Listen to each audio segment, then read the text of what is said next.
And we're live. How's everybody doing tonight? My name is Anthony Brian Logan, and we should be live on the show.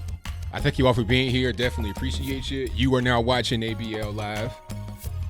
This is a live call-in show / me just talking about a few different things that I do every week, twice a week. Wednesday from 8 p.m. Eastern to 11 p.m. Eastern, and also Saturday from 8 p.m. Eastern to 11 p.m. Eastern. Thank y'all for being here. Definitely appreciate you. Hope you all had a good holiday and a Merry Christmas. I'm glad to be back on the show talking about a few different things we got going on. A funny story, but also just kind of telling about what's happening right now in the world, in government. The Canadian Broadcasting Corporation, which is funded by the Canadian government, took Trump out of the Home Alone 2 movie. Now they're saying, oh, we had to make room for a commercial. But for some reason, the first time that they did this particular thing where they cut that scene out of the movie was in 2015 when he announced that he was going to run. What's going to be the next thing? You know, the liberals always tell me, oh, socialism ain't the same thing as it was back then. It's not going to be communism. I can't tell. This is the same thing that Stalin did back in his day. Oh, you're an enemy to the state? Let me airbrush you out of a picture. History always seems to repeat itself. We'll talk about that particular issue and much more on tonight's episode of ABL Live. And I thank y'all again for being here. I definitely appreciate you. Let me go ahead and fix my chat box over here. Let me get that tightened up. But again, thank y'all for joining. You guys are great. Okay, that should fix it right there. There we go. Good money. Shout out to everybody in the building. Hopefully you had a very Merry Christmas. You know, we got the new year coming up, 2020. We got a whole decade behind us. Man, like, where was I at in 2010? Man, it was like I was living a whole different life. I'm telling you, like, if I was to write a book, I need to write a book, but if I was to write one between about my life events from 2010 to 2019 or to 2020, it'd be really crazy. 1,000% crazy. All right. But anyway, there's been a lot going on this particular decade, and this year has been no exception. There's been a whole lot happening. What were some of the biggest stories of the year? I mean, all the hate hoaxes have been exposed. All these, you know, suspicious deaths. That's a good segue into the whole Kevin Spacey situation. I mean, I'm not saying Kevin Spacey killed everybody that died this year that accused him, but I mean, at a certain point, it kind of raises an eyebrow, doesn't it? Okay, you have a bunch of people coming out against him saying that you are a sexual assaulter, that you assaulted them or harassed them or did something you shouldn't have been doing. Grabbing this man's private parts, you know, coming on people you shouldn't be coming on to, just doing some really, you know, either kind of just sneaky or outright wrong things. That's what he has been accused of doing. But I mean, I just don't really see a lot of punishment coming his way. And it seems like those that get in his way, as far as accusing him of doing a thing, are coming up missing or dead, or it's just kind of a whole lot going on. And is there a coincidence? Not only just the first thing, you have 3 accusers that have died this year that accuse Kevin Spacey of doing a thing. Not only that, but Kevin Spacey is also linked to Jeffrey Epstein. He was on the plane with Bill Clinton. Bill Clinton had been on that plane with Jeffrey Epstein 26 times. And then Epstein's in jail and winds up dead. You're in a federal institution, a federal detention center. You're supposed to be under high security. The guards aren't doing their job. The cameras stopped working.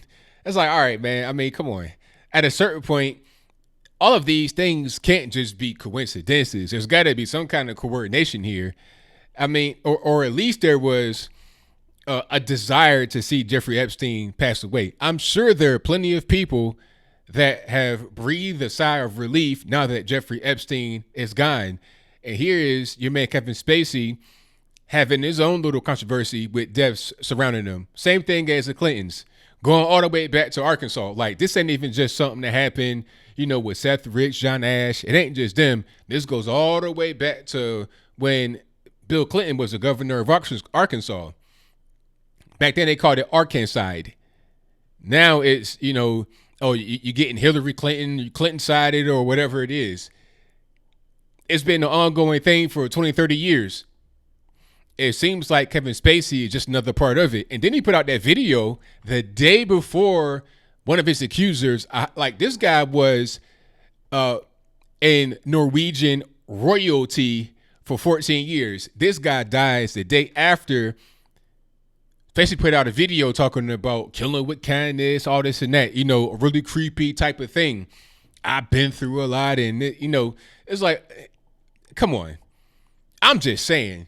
I'm just asking a few questions about what's really going on here. Are all these things coincidences, or is there a little bit of foul play involved? I'm just saying. Maybe there is. So, yeah, Kevin Spacey, if you didn't know, he had been accused of sexual harassment or sexual assault by a lot of different people. And the craziest part about when he was first accused, he didn't come out and say, oh, I didn't do that, or, this is a wild allegation, this is a lie. He was like, well, I'm going to come out as gay. Like, really? So your response to being accused of sexual assault or sexual harassment or both is that you're gay? That's your defense? I'm coming out now as a gay man. Really? That's what you're going to do? And he pretty much was able to get that off without much resistance. People like us are going to say, come on, sir, like, you need to address the accusations, not your sexuality. I mean, who cares about that? Did you rape this 14-year-old boy when you were a fully grown adult male? Did that happen? Yes or no? Not, oh, I'm gay. No, that's not an appropriate answer. But he was able to get that off. And now all of a sudden you got bodies dropping. So it's like, what's really going on? And Buck, another one. This man had a guy die in his house. Oh, no big deal. No real police involvement. Then a second man dies in his house. Then a third man dies in his house.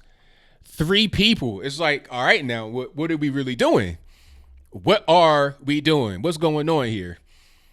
And I mean, people talk about all these secret societies and the Illuminati, all that kind of stuff. I'm not really into that. But at a certain point, there's some high level bad things going on that people should know about for 100% certain. And I'm 100% sure about that. Ain't no question about that. I ain't going nowhere. Don't put that on me. I ain't going nowhere. I got a lot of good security, so don't even talk like that. I'm not high enough on the food chain for that type of thing, in my humble opinion. Mike A says that video was a warning to his victims. That's what it seemed like. It was a warning. It's like, hey, you want to do something, then, hey, you see what this man going to do tomorrow. Don't let it be you next. That's kind of what I see. Nolo King says, people die, ABL. Please mind your business. Hey, all I'm just saying is there's some questionable things happening with these people.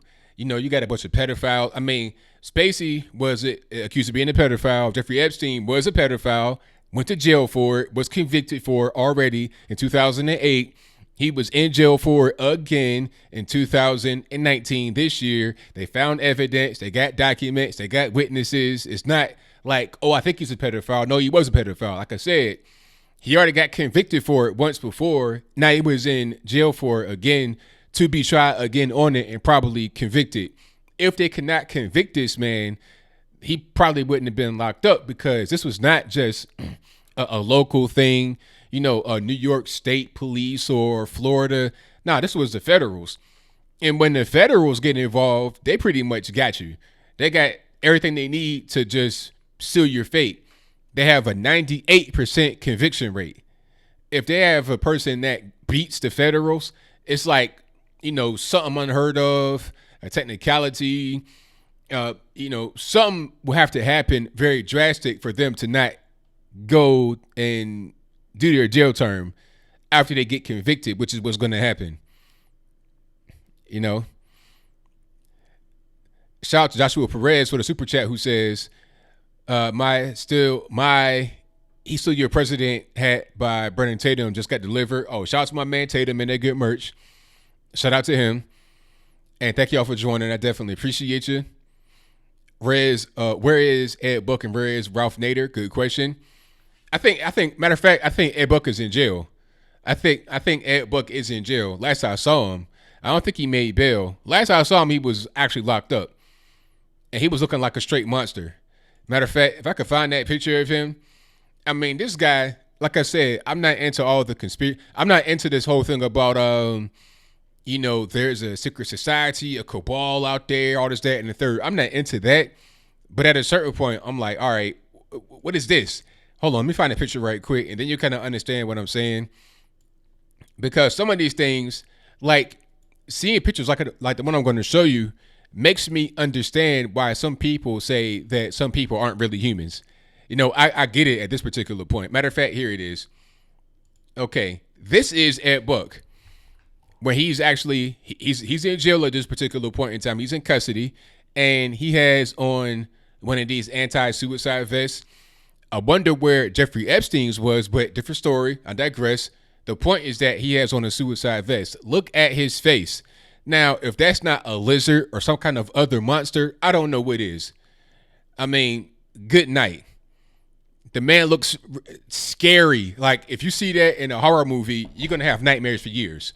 That right there is like Freddy Krueger, Nightmare on Elm Street, Jason, Tales from the Hood, Tales from the Crypt, all of that wrapped in one.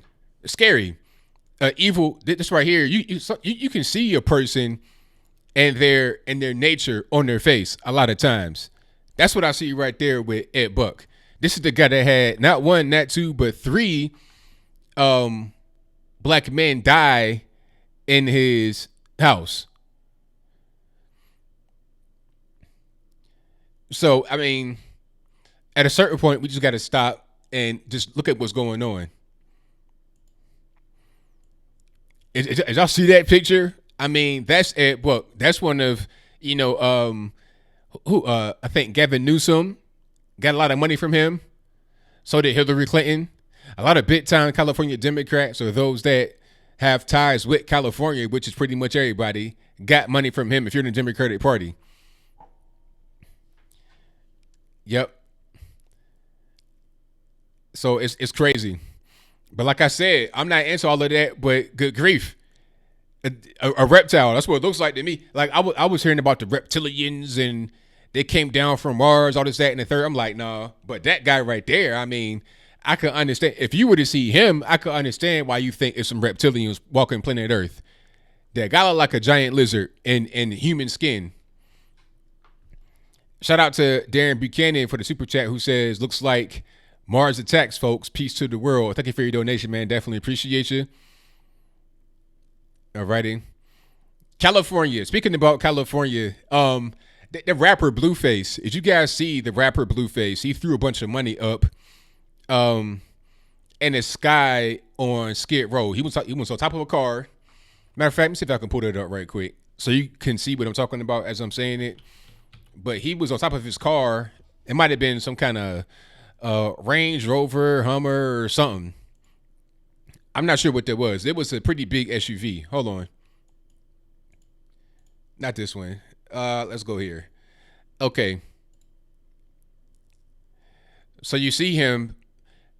Now, to give you a little bit of background, he's in downtown LA in Skid Row. If you don't know about Skid Row, it's like probably the largest homeless encampment in the United States, or very close to it. It's a lot of homeless people out here. Probably one of the biggest in the world. Not just a slum, but homeless encampment. That's a different thing than a slum, because there are obviously much larger slums. You got slums in India with over 1 million people in them, but different story. I'm talking about a homeless encampment in a major city like first world country. Skid Row is one of the biggest, if not the biggest, in the U.S. So he's out there throwing money from his car. And people were upset, talking about, oh, this is dehumanizing. You were embarrassing them. They could have got injured. Now, am I saying that I would have done that? No, I would never do anything like this because of a few reasons. First of all, it is dangerous to be right there. You're in Skid Row. You never know who's out there with a gun, with a knife. most of them out there are on drugs, crack, heroin, meth, PCP, whatever drug they're on drugs. Probably a lot of people that smoke heroin or, shoot heroin and smoke crack and meth, of course. They're out there. It's dangerous. But beyond that, when they're tussling and stuff for their money, there could be some injuries. Although I don't really see a lot of injuries going on here. I mean, I feel like I done seen the bigger scrum on Black Friday, but that's a different story. Anyway, people were like, how could you do that? You're embarrassing them. I'm not going to do that. Also, I don't give money to homeless people because, like I said, most of them are on drugs anyway. So I won't give a person that's probably on drugs money to go get high. If I'm going to donate to a homeless person or to homeless people, I'll give to a food bank. Like I'll give actual food items like non-perishable goods to a food bank or to a homeless person. Like here's a can of beans. Here's some dehydrated fruit or whatever. Take that, eat that, store it, whatever you want to do. I would never give them money. Or I would donate cash to a trusted local organization, not the Red Cross, nothing against them, but I feel like that money goes through too many bureaucracy, too much red tape before it gets to the actual people in need. I want to go to a local organization so it has a better chance of being able to get to who it needs to go to. And I will also donate my clothes. Like I always give away my old clothes to the little things in Walmart. You can just open it and put your clothes in there in the bag. I always do that. I never throw away clothes in the garbage. So I give that way. I will never do that. However, he did do something, and I got to commend him for that. Now, the bigger issue here is obviously California itself. Blueface, that's the guy that was doing that, shouldn't have to be out there anyway. He shouldn't have to even be involved with that. Skid Row shouldn't even exist.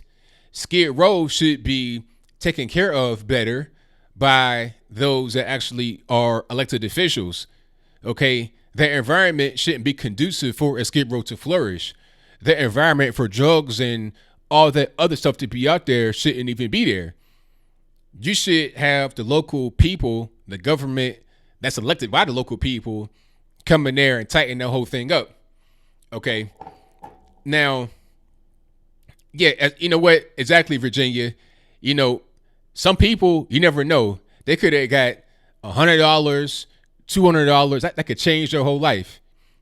That could change them. They could just, have a little bit of money to go get a room for a night. They could tighten themselves up. Like, you never know what somebody's going through or what their life situation is to where $100 it could be they're out there because they are that much money short of the rent or that much money short from being evicted. You understand what I'm saying? So that could change somebody's life.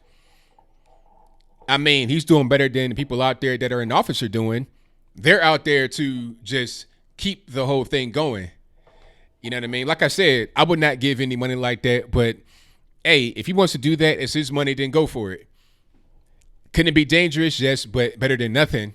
But like I was saying, talk to Maxine Waters, talk to Nancy Pelosi, talk to Gavin Newsom, talk to Xavier Becerra, talk to all people that have been out there for years and years and years with no change. The thing's actually getting kind of worse out there. It was real bad during the 80s and 90s with gang banging and stuff like that. Then they got better. Now it's getting back bad again. I mean, you have all kind of things that are happening in California. It's not Blueface's fault that you have the plague resurfacing in Los Angeles and Skid Row specifically because of all the trash and the garbage and the rats, human waste and the drugs, all that kind of stuff floating around. When you get all of that stuff in one concentrated area with no kind of real sanitation, you're going to have an environment for disease outbreak. So for him to even be out there without a hazmat suit on, hats off to him. Hats off to him, for sure. I'm not going to do it. But like I said, talk to the governor, the mayor, people that are out there in LA to represent LA. The person that got, not got fired, but she quit, who had the naked pictures and was combing the intern's hair in the hotel in Alaska, butt naked, that person represented parts of Los Angeles. Okay, so meanwhile, people in your district are out here on the streets, shooting heroin in the wide open, middle of the daytime, doodling on the ground. When that's happening, you're going to be in Alaska on a fake business trip fornicating with your staff. Let's focus the anger where it needs to be, which is on those that have been elected to solve the problem that do nothing. Some say, oh, it's a big city, you're going to have homeless people. Yes, but not to the extent of Los Angeles or Seattle, Washington, Portland, Oregon, San Francisco, Sacramento even. You're having homeless encampments happening. Yes, Kate Hill, that's correct, Overload. Kate Hill, she was a representative in Los Angeles, like the northern part of LA County. Not Skid Row, obviously, but LA County regardless. While she's out there in Alaska fornicating with staff, people that are in her area are on the streets, butt naked, in a tent, shooting heroin, smoking meth, whatever they want to do. Doodling on the ground, very unsanitary, getting into drinking water, all kind of stuff. And it's a shame because regular everyday normies that aren't on drugs or that aren't millionaires are kind of like stuck in the quagmire. What am I going to do?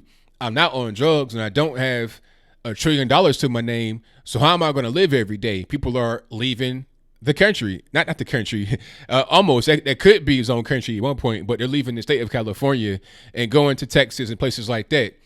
Now, unfortunately, in the exodus of people, you're going to have a lot of liberals as well that are leaving California. And then they go to places like Austin, Texas from California. And now you have a homeless encampment problem in Austin, Texas. I wonder where that came from. I wonder where the idea for homeless encampments and tents and stuff on the ground came from. I wonder where that, I mean, come on. California, where you can just pitch a tent outside on the sidewalk and do whatever you want to do. I was surprised when I first saw that. I was like, you can just have a tent on it. I've never seen that anywhere in Virginia or New York or like Carolina. That's not an East Coast thing. That's a left coast thing, to have tents just out on the ground on the street like it's not even a problem. You could be in front of Zales Jewelers with your raggedy tent and your makeshift bathroom. It's crazy. But anyway, back to Blueface. He would not have to be out there if the local officials did their job and tightened up Skid Row in the homeless epidemic. They're trying to throw money at it, but really all they're doing is just empowering these NGOs whose main issue is to keep people out there homeless so they're able to keep getting money. They call it the homeless industrial complex. California is ground zero for the homeless industrial complex, 1,000%. But I'll move on away from that one. What else is on my mind today? Hold on. Let me see here. Oh, I was talking about the CBC removing my man Trump from the movie Home Alone 2.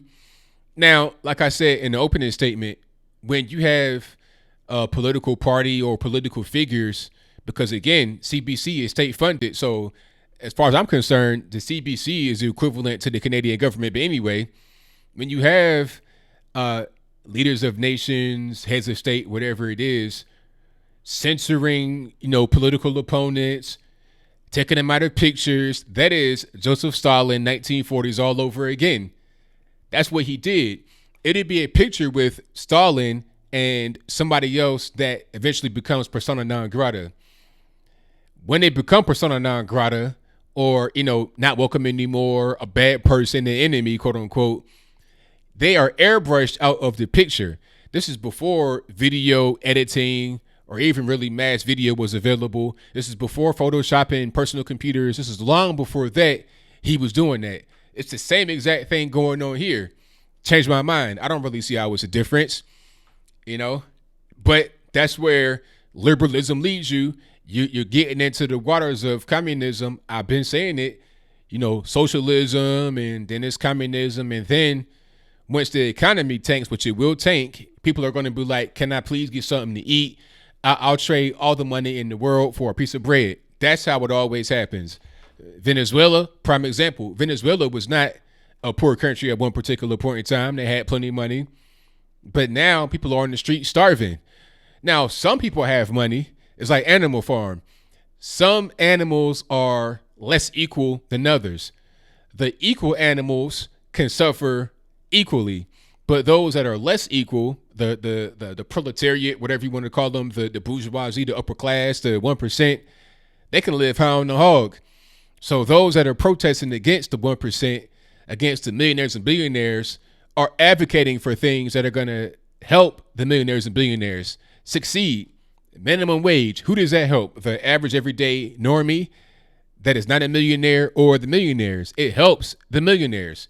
If Walmart must pay $15 an hour, they can afford to do it, lose money, and still stay in business, but your regular mom and pops can't.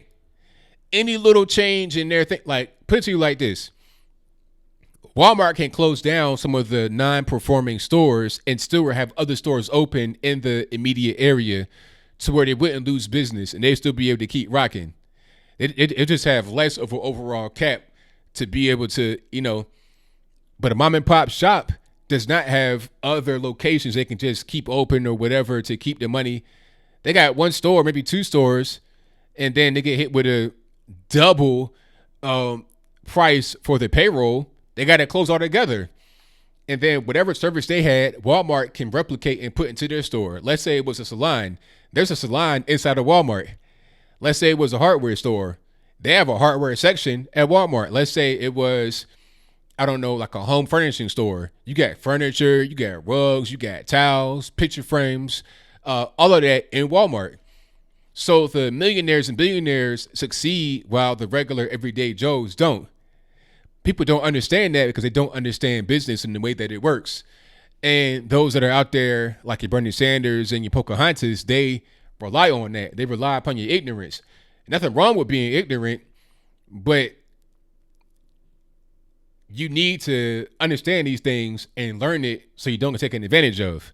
It's not your fault that you don't know, but you got to learn, because when you don't learn, they take advantage of it, and then they just do whatever they want to you. If you are a proponent of minimum wage, you just don't understand those things that I mentioned. I had no idea about it until I just did my own independent research. They don't tell it to you in school. Last I checked, they're not going to break down the pros and cons of the minimum wage in a realistic way, or if at all. That's just how that is. Exactly, Will Redding. That's why I support local economy. Yes, 1,000%. Yeah, the economy does have ups and downs, just like the climate. And like, I think the left, they try to treat the climate and the economy the same. They try to do artificial things to prop it up or to fix it when it's not needed. There's going to be up and downs. That's just part of the whole situation. That's just what it is. You can't really change it that much. You can do things to remove the government from the economy and just let the free market happen. You can do that. But as far as trying to like intervene and do little gimmicks, I would just kind of not do that. Let me see. Oh, that's a good one. The rapper 10,000 says Joe Biden said that he will not comply with the potential Senate impeachment trial. Thoughts? Now, my thought about that is that Joe Biden has to get his feet put to the fire the same way the Democrats put Republicans' feet to the fire when we refuse to go, abide by the subpoena, or we refuse to go testify, even if not subpoenaed. You understand? Because all I hear on the shows are, Trump prevented witnesses from talking, all this, that, and the third. Okay, if that is what happened and the Democrats want witnesses to be able to come forward, then why not have Joe Biden? Why not? He's involved here. The whole thing, talking about Burisma Holdings and the Ukrainian phone call, was about Joe Biden. The Democrats said that Trump tried to get dirt on Joe Biden, tried to get the Ukrainians to investigate Joe Biden to help him with the 2020 election. That was the whole thing. So why not call Joe Biden, the guy at the center of the whole situation? And if you are not able to call him, or if you do call him and he doesn't go, there's got to be some kickback from the left. And if they don't kick back, then it's all a sham. But it's a sham right now, of course. But if they don't do that, that's just further evidence that the whole thing is a sham. It's not really real. If you don't kick back on Joe when he refuses, then don't be mad when anyone else refuses. This should just be a precedent going forward. If he can do whatever he wants, then so can anybody else. The real thing to do here, if nobody's going to show up on the left, we just go ahead and dismiss the charges and have that be that. Nancy Pelosi trying to hold the articles hostage, talking about we want witnesses. But if we can't get the Democrat witnesses to show up, then what's the point? Let's go ahead and just say he's acquitted. They don't want to come forward. They don't want to do it. No harm, no foul. Have that be that. Simple as that. But all I want to see for real is to get past this whole impeachment kerfuffle, this impeachment tomfoolery, and get straight to the debates where you have Joe Biden, the presumptive nominee. Joe Biden will be the nominee. The other people don't have much of a chance because they have niche audiences. You know, your Bernie Sanders talking to the socialists. It ain't that many of them in the Democratic Party. It's a lot of them that are vocal online, but how many of them are actually out there? We're talking about regular, everyday normies. How many of them are going to be down with what Bernie is saying? Not a whole lot. Not more than would be down with Joe Biden, which is why Biden is leading. Now, I want to see Joe Biden and Donald Trump get into the debates. That's all I want to see. A late Christmas gift for me. I want to see Creepy Joe and Donald Trump get into it on the debate stage. Creepy Joe has no idea what's going on. He doesn't know where he's at, who he is. I saw him today in the clip. He was talking about Venezuelans were going into Bolivia. It's like, really? Like Bolivia? I mean, I'm not necessarily a geography major, but I know that Bolivia is very far away. Excuse me. You got Brazil in between Venezuela and Bolivia. Matter of fact, I'm gonna put it up on the screen if I can. Hold on. So that's Bolivia right here, and here's Venezuela. Here's the Amazon rainforest. So in order for you to even get to Bolivia, you got to get on a plane from Venezuela. You can't just walk from Venezuela or from Colombia or from even really Peru. Like, you got to look at all the green. This right here, all of the green right there is the Amazon. You're talking about thick forest. It's just straight green. So, I mean, he had no idea what he was talking about. Not only is he not a geography whiz, he's also not a person that even understands where he is at any point in time. Like, he don't understand his own bearings, like, geographically. Oh, I thought I was in Vermont, but I'm really in Montana. Oh, I thought I was in Ohio, but I'm really in Florida. The guy, it'd just be, I want to see Trump get into the debate ring with Joe Biden.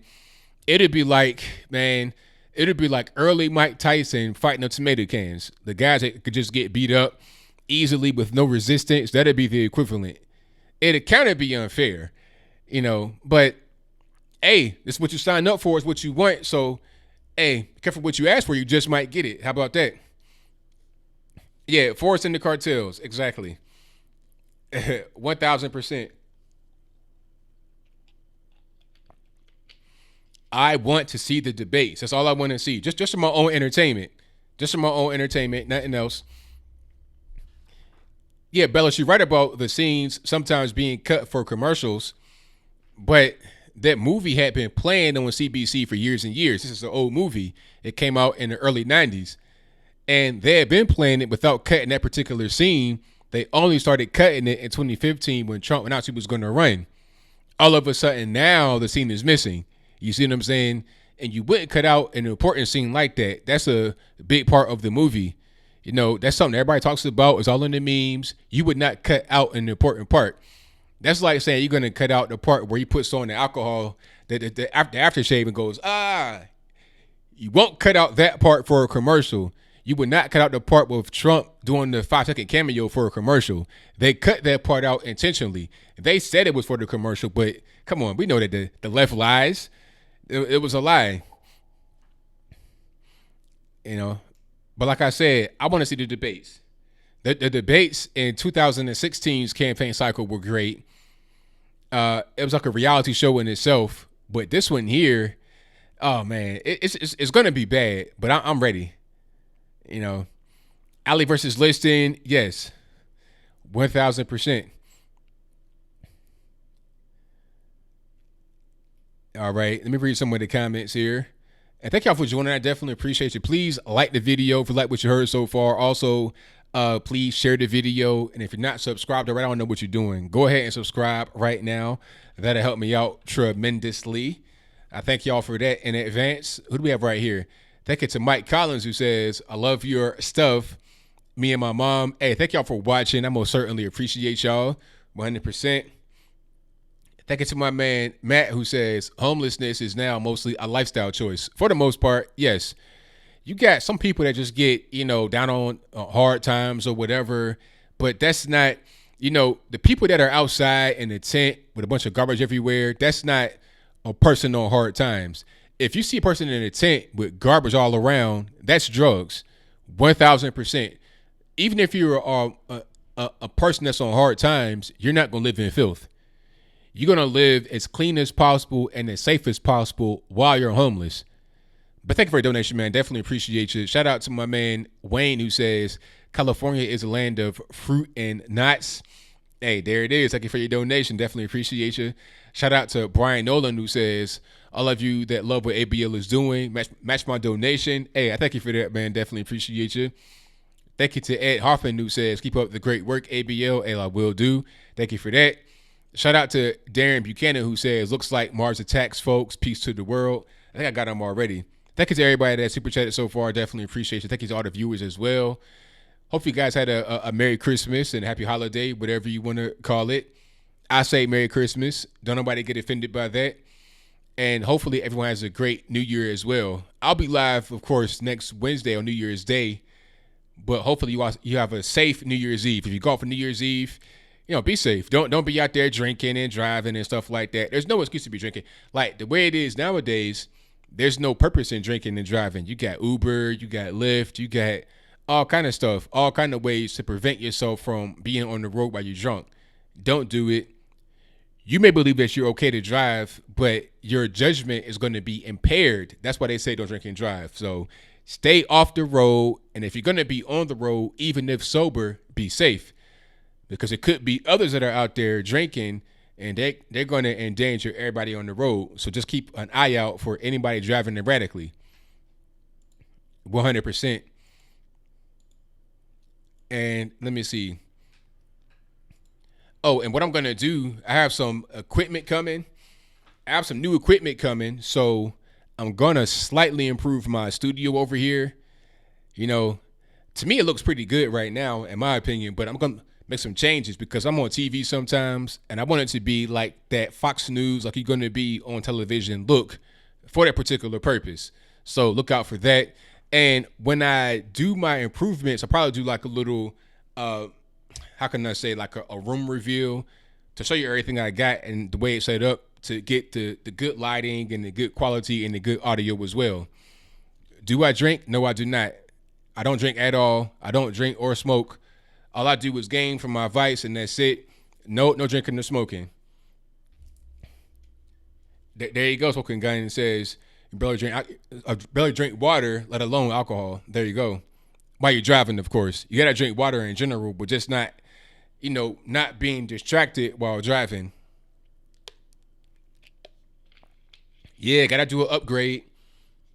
I feel like it's time to do it. The setup I have now has been great. I mean, I recommend anybody get my setup right now if you're just starting out or just to do it in general. I know guys that do this setup forever and never change, but I want to change just because I know I'm going to be on big platforms. Like, let's say if I'm on a panel with 4 people and it's on TV and they're all inside of a major studio, I don't want to be the odd guy out with a webcam and it's not matching the quality. You understand what I'm saying?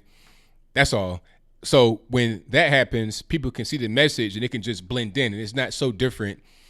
And you can hear my voice alongside everybody else's. And it's not like, oh, I don't want to hear him because of his setup. I mean, that's not necessarily a good thing to do, to dismiss somebody because of their setup. But I mean, that's just kind of like the nature of the beast. And also, I'll be doing more interviews. So you'll see a different setup coming. slightly different. What I'm gonna do with the flags, I'll put both flags on one side, and then I have a bookcase on one side with a lot of my stuff in it. Like everything that's right there, that'll be in the bookcase with more things I don't have over there. I mean, I got my YouTube award, I got books. I got a lot of books that's not even over there. I got different mugs and hats and all the whole 9 yards. That'll be in the bookcase. And then on the opposite side, that'll be both of my flags. So that'll be pretty much what it is. Different lighting and everything else. Yep. Do I trip? I don't do drugs. I don't do drugs. I don't do none of that. That's just not what I do. I have a different mic. I have a ATR 2020. I think with the mic, I need to just have it set up differently to where it's not like right here. But I still need it to be. I still need to have the sound like clear and loud at the same time. If I put it too far away, I don't want it to be like, I want the sound to be right. So I'll play around with it a little bit, and then I'll just make sure that it's right. Yep. Alrighty. Yeah, and you know what? I never have gone out. Well, I have gone out on New Year's before, but people that when you go to a club on New Year's, it's like amateur night. People that don't go out, they go out just that one time of the year on New Year's, like to a club. It's just not. It's expensive. I saw a crazy thing, and if you go to that church I'm about to talk about, don't get offended. But I saw a ticket for a church event. Now, the event will not be at the church. The event will be at an arena, like where they play basketball. Yeah, like one of those kind of arenas in Norfolk. And the ticket was for VIP, and it was $800 to be in there on New Year's Eve. $800 for a church event. Now, you could go in there for free. Yes, there's a free section, but if you want the VIP pass, $800. I'm like, yo, for that kind of money, I better see every choir in the United States. I better see Kirk Franklin, BB and CC Winans. I better see Dolly Parton. I better see every music star in the country that does gospel in there for $800. But hey, people pay it because it's New Year's Eve. I'm balling out of control. It's whatever. $800. I'm like, no way. But it's like that. Even a little hole on the wall spots, $100, $200, because they can get it. People that don't go out, they'll pay that kind of money, not knowing that you can get into that same spot on a day that's not New Year's Eve for like $5 or for free. Buy 2 drinks and you in there. Yeah, exactly, Rick J. Amateur diners. Exactly. I was never the club guy, but I used to do club flyers and stuff, so I would always be in every club, and I would just see how people would act. On New Year's Eve it was different. It was like going to a restaurant like on Thanksgiving or something. Different days of the year bring different people to a particular place. You also see amateur drivers out there on Christmas, which is interesting. Like Christmas time, you see amateur drivers coming out of town, people coming to shop in your particular area, people visiting from out of town that don't understand the roads. A lot of amateur drivers as well. Yes. Thank you, Rose Petal. I appreciate it. Hey, I mean, for $800, I better get a ticket into heaven. I better get a first class pass to heaven. I better get, I better get blessed from the man above, the whole 9 yards for $800. I'm just being real. They say they got to bring back for that kind of money. They got to bring back Reverend James Cleveland. Exactly. Tammy Faye, yeah, bring back Tammy Faye, James Cleveland, everybody. My favorite band, I don't know. That's a whole different conversation right there. I'm not really sure. That's kind of one of them questions. Kind of hard to answer. I don't really know. That may change from day to day. All right, but what else we got going on? And someone want to talk about? Hold on. It's another topic on that here. Let me see. Oh, Washington Post, loving Blackface. Now this was crazy. The Washington Post came out and defended Ralph Northam, the blackface governor, because they say basically he redeemed himself. He has now been forgiven because, yes, he had on the blackface or the Klan outfit in his yearbook picture. Yeah, he did that. Oh, well, excuse me. He said it wasn't him. But somehow that picture made its way into his yearbook gallery. If a picture is in your yearbook gallery, who put it there, sir? He never said that, oh, I don't know who put that there. That was a practical joke. That's not my picture. He never said that. All he said was, it's not me. Okay, if it's not you, then who is it, number one? And number two, why is it right there in your yearbook? Why is it in your yearbook photo gallery? You put prized pictures right there. Pictures of your cat, your car. You might have a new rifle or something. You and your white shirt, tie, whatever. You put that right there in your yearbook photo gallery. So why is a picture of a guy in a Klan costume and blackface in your photo gallery? What's really going on? Never explained that whole part. But Washington Post, when that picture leaked, said he should resign. And I'm with him. Hey, go ahead and resign, boss. You can't be out here talking about Trump is a racist, orange man bad, get him impeached, that and the third, while you have this picture in your yearbook. You were not graduating high school. You were not graduating, from undergrad. You were 25 years old, graduating medical school to become a pediatric neurologist, which you are right now. So this whole thing about while I was young, it doesn't really fly. But Washington Post said he should resign at that moment. Now they say, oh, well, we take that back. We were wrong. He redeemed himself, this, that, and the third. But they never said that they were wrong about Nick Salmon. They didn't say, oh, we were wrong because we jumped the gun and did not have all the information. They put out a statement talking about, oh, we have more information now. This is what really happened. But they assumed no guilt. They assumed no wrongdoing. There was no apology there. So you can do all that for the blackface governor who had the picture in his yearbook, but for a guy that did nothing wrong. He literally did nothing. For that guy, you don't do that. I see what's going on here. But all these rags are the same exact way. That's why, people say that Trump was wrong to attack the media, but look at what the media do. Look at what they do. Look at how they manipulate people that don't know any better. If a regular normie just watches mainstream media, they have no idea what's happening in the world. If all they do is watch CNN, they have a totally different view of the world because they're just not getting real information. They're getting curated and cherry-picked information.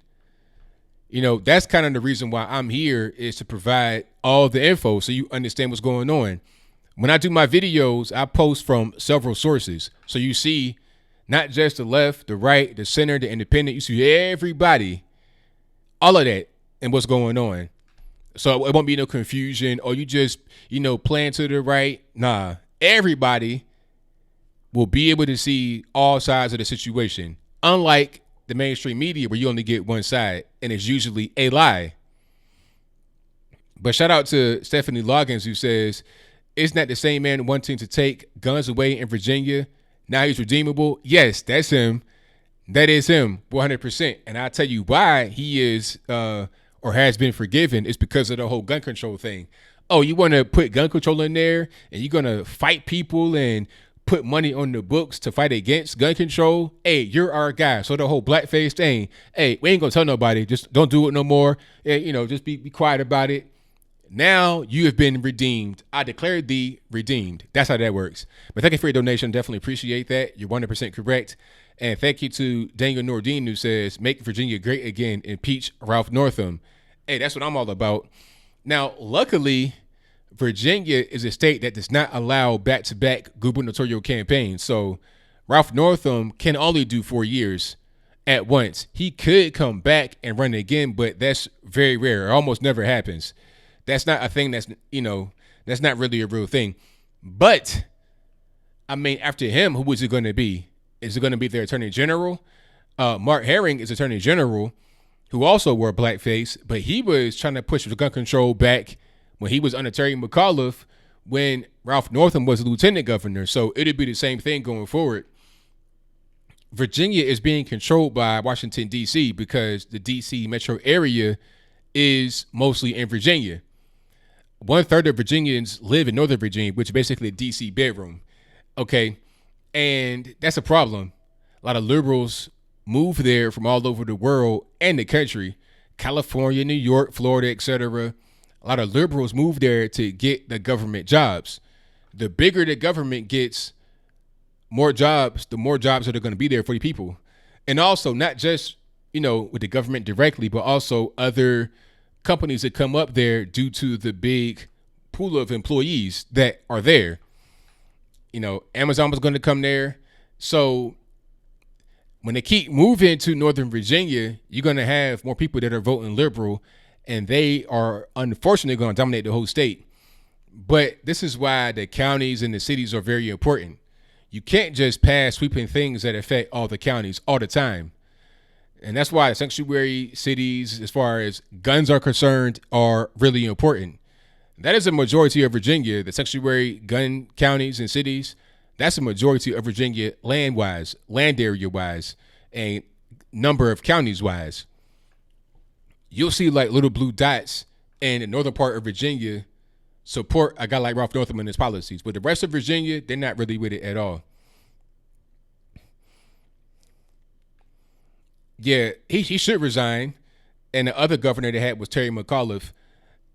Yep, he also hates Trump. Saw him during a Navy event with the president, and he was squirming like a worm. Yeah, that's right, Peter.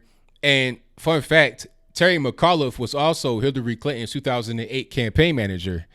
Okay, so he's definitely not a Trump fan. He's definitely in the bag for the Clintons. Not even from Virginia. He's from New York. He's a swamp rat that came down below the Potomac to run Virginia. That's all that happened. He's from New York, like upstate, not even in the city, like Schenectady or somewhere like that. Not even from Virginia. Okay. Northam is from Virginia, but he's a nut at the same time. Yep. Yeah. Come on to Virginia. Come on to Tennessee. Come on down south. Come to the quote unquote racist place where it's still safe. Garth Reed says, ABL, do I talk about Republicans in the news? How about the former Kentucky government? What happened? Tell me what happened. Tell me what's going on. I talk about things that are happening in the news. What's happening in the news right now, as far as anybody on the right, is Trump with the impeachment. Mitt Romney talking about a few different things. It's not much happening on the right except for the impeachment situation. I don't see anything else. But Kentucky, I don't know anything about that. So let me know what's going on. Now, Virginia is not as bad as California.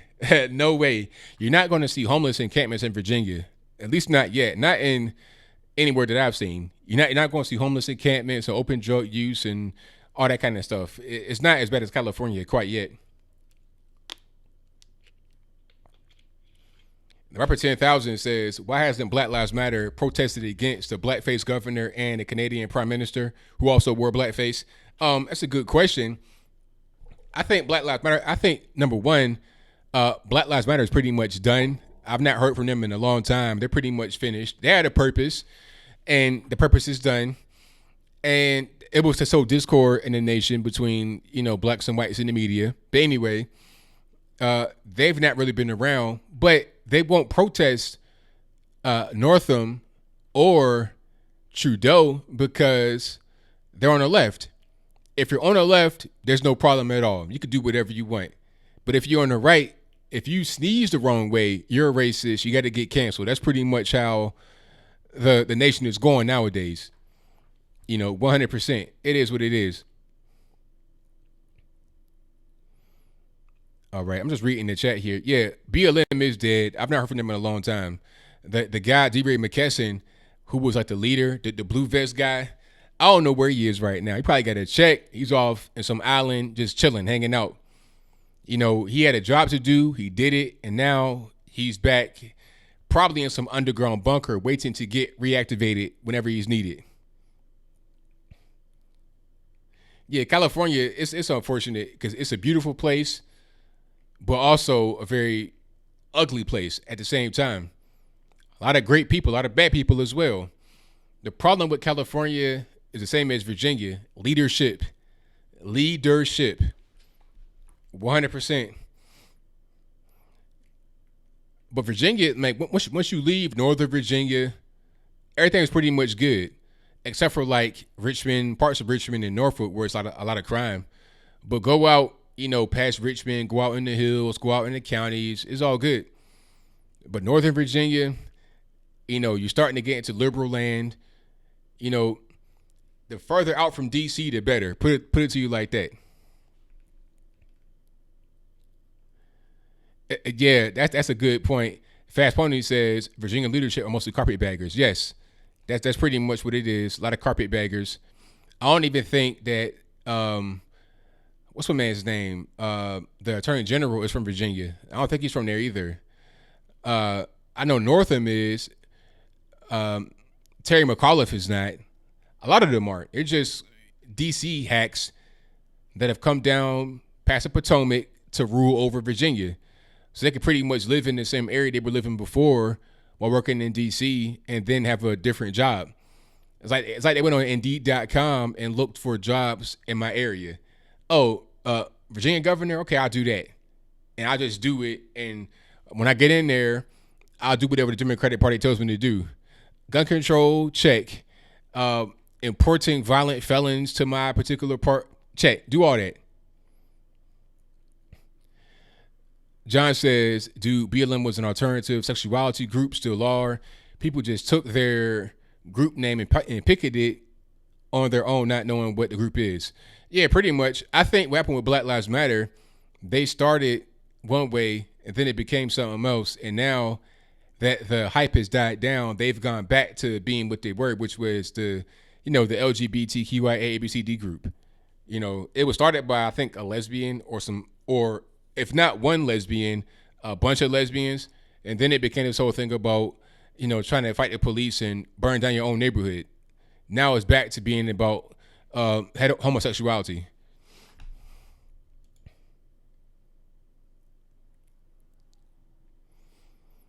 Now, how can California get more reps because of illegals? Do illegals count towards the census? You see what I'm saying? Like, can you count an illegal person as being a resident in a census? It seems unfair to me, because if that were the case, you could just open the border in one part of the country and let them flow in, like intentionally. Just say, okay, come into San Diego from Tijuana, come into the state and live right there, and we boost our numbers that way. Is that fair? Is that okay to do? Now, people talking about gun confiscation in Virginia, that's not going to happen. I see people talking about, they put money in the budget. It's like $250,000. There ain't no money to be able to take, people aren't going to risk their lives to take these guns. Like, we know what's coming. We're prepared. So you're going to have some standoffs. And like, remember the whole thing with the Bundys, with Clavin Bundy? It was only a handful of guys in that standoff. Imagine if you got a whole, like, small army. That's not a thing you really want to do. You don't want to have Tiananmen Square all over again, but this time it won't go the way they think it's going to go. I'll put it to you like that. It won't go Tiananmen Square, although the setup could be similar to Tiananmen Square. So do illegals count towards representation? Is that the plan, to put them on the census? Yeah, we definitely can't have that. Not at all. Would it be hilarious is if the left say, okay, how about a compromise? We count illegals as, wait for it, 3/5 of a person in the census. I can't wait till they do that. I cannot wait. They're going to do it. They're going to do something like that. They may not call it that, but that's what they're going to do. That's going to be hilarious. I'm like, wow, the more things change, the more they stay the same. But I digress. I cannot wait until that happens. That's what they want to do, really. That's really what's going on. We're going to say don't count them. They're going to say count them. Then they're going to say, okay, how about we just say 3/5 of a man? How about that'll work? Yeah, Waco 2.0, exactly, Will Redding. Yeah, now about Somalia, people died in Somalia, 65 dead in Somalia. Now, what was that? Was that a Muslim terror attack on Christians? That was also the case in Nigeria. Christians being slaughtered by Muslims. Nobody cares about that because, number one, terror attacks from Muslims are very common. And number two, people don't think that Christians are persecuted, but they're the most persecuted in the world. In the world, mostly in Asia, China, of course, but all over the world.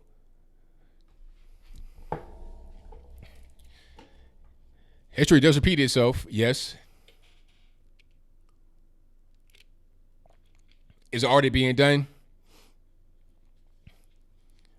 All right, thank you for joining. I definitely appreciate you. I'm going to go ahead and get into the calls. You guys know the drill.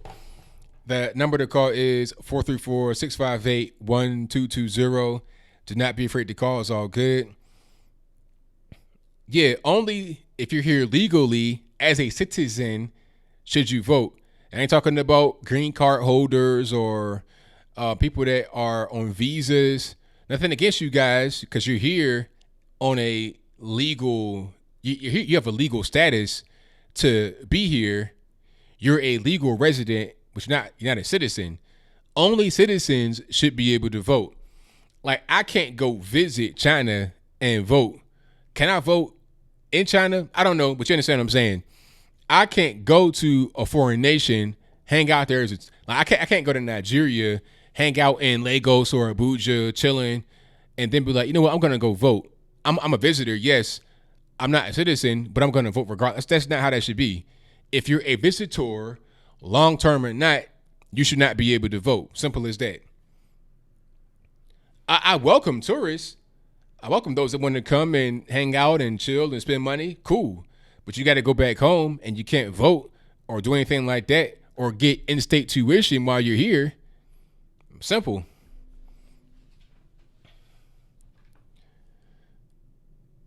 Yeah, you got to be here legally. That's the only problem.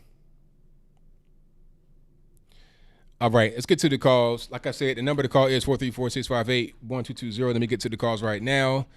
Let me get my Skype started up, make sure it does what it wants to do. Does the right thing, I should say. Yeah, I figured you cannot vote in China. That's why I kind of stopped myself.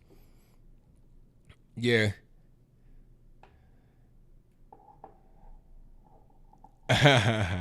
Hey, I thought I would blend in China, man. I don't blend in China, maybe? Okay. Maybe I'm wrong. I thought I would just blend right on in, but I guess not.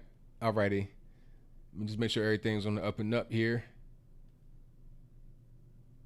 And let's see. Okay.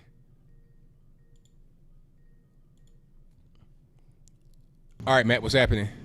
Hey, ABL, what are you up to? All right, everything's good, man. Can't complain. Hey, it's a slow news cycle. Yeah, a little bit. Hey, I feel bad for people. I think people are really hurting right now, man. Like, just like absolutely blinded by hate of Trump. Just completely miserable hating this guy. Right. I mean, it's crazy. Like, people are saying things and doing things that don't make any sense due to their Trump derangement. It's like, where's your thought process? Where's your normal brain power? It's just gone. It's gone. The logic, the reason, all kind of stuff is just gone nowadays because of Trump derangement syndrome. Yeah, I explained it to my 7-year-old kid this morning about why people hate Trump so much, and like even the kids at school like talk about him building border walls and stuff. I was like, he's really never really built the border wall, son. There hasn't been a lot of that. It's existed before Trump. He's like, well, why do people hate Trump for it? And I'm like, I don't know. I travel around a lot for business and stuff like that, and my clients are talking about it, and I see people that are just suffering, like just incredibly, like they're not in a good place mentally. Yeah, I mean, I think a lot of it is because of the mainstream media. They keep hammering this whole thing home. Trump is bad. Trump is racist. Central Park 5, the lawsuit from back in the day, and every single day they say how bad Trump is. And then at a certain point, if you watch that kind of stuff constantly, some of their particular talking points and their spirit may get into you if you are that kind of person that's malleable like that to let outside influence shape how you feel. It's like watching a sad movie and then you become sad. If you watch sad movies every day, maybe you're not going to be in the best mood, and maybe you might hate Trump too. Yeah, so like it's not even worth like playing the game anymore. I don't think, like, in terms of like, I don't see people that dislike Trump as adversaries anymore. I see them as people that I should feel bad about, and I can give a lot of examples about that. And I came to that realization like not too long ago. It was Howard Stern's interview of Hillary Clinton, and I grew up. I'm a veteran. I mean, we used to listen to Howard Stern and, on the flight line, and we really enjoyed him. But then when he does an interview with Hillary Clinton and he does not bring up Bill Clinton's relationship to Epstein, and that's pay dirt for Howard Stern. That's his world. That's his, that's his whole shtick. And you got Bill Clinton that is wearing a damn dress, and Howard Stern doesn't ask anything about that. So I sort of came to this realization that Rachel, like, I've never been a InfoWars fan. I don't like Alex Jones. I don't think he's objective. But then when you look at the mainstream, they've got like 20, 30, 40 Alex Joneses, and they've all gone way off the deep end. And a lot of the same reason that I see fallibility in Alex Jones. I mean, you look at Rachel Maddow, and Alex Jones is conservative compared to her, like, or moderate, not speaking of the scale. So people are just absolutely in hysterics over Donald Trump, and it's to the point where we should maybe just feel bad for him. Mm-hmm. No doubt. I see where you're coming from. So, I mean, how did Howard Stern not ask Hillary Clinton about Epstein? Do you think it's like a pre-arrangement, or? It had to be. It had to be, because when she's going on a program like that, she's not going to be a total open book. You can't ask her about everything. It won't be the Monica Lewinsky questions. Well, they probably shouldn't be, or they probably shouldn't be from her point of view, because why would you want to answer that if you're Hillary Clinton? Jeffrey Epstein, that's also very sensitive. That's kind of an ongoing thing. Certain things like that would be good questions, but it's not going to be like an investigative type of interview or an interrogation. It's going to be kind of just like entertainment, not really meant to reveal anything that's of any kind of value. And you know that if he asks it, she'll just dodge it and not even answer it. So what's the point? Yeah, I mean, there's a lot of sensitive. It had to have been some kind of a pre-arrangement, which I'm really surprised that he would agree to that. And no one is calling him out on it. I mean, you'd think there'd be callers into the show that would be like, hey, why didn't you ask her about this? But then, like, I mean, he had Mary Jo Buttafuoco on back in the day.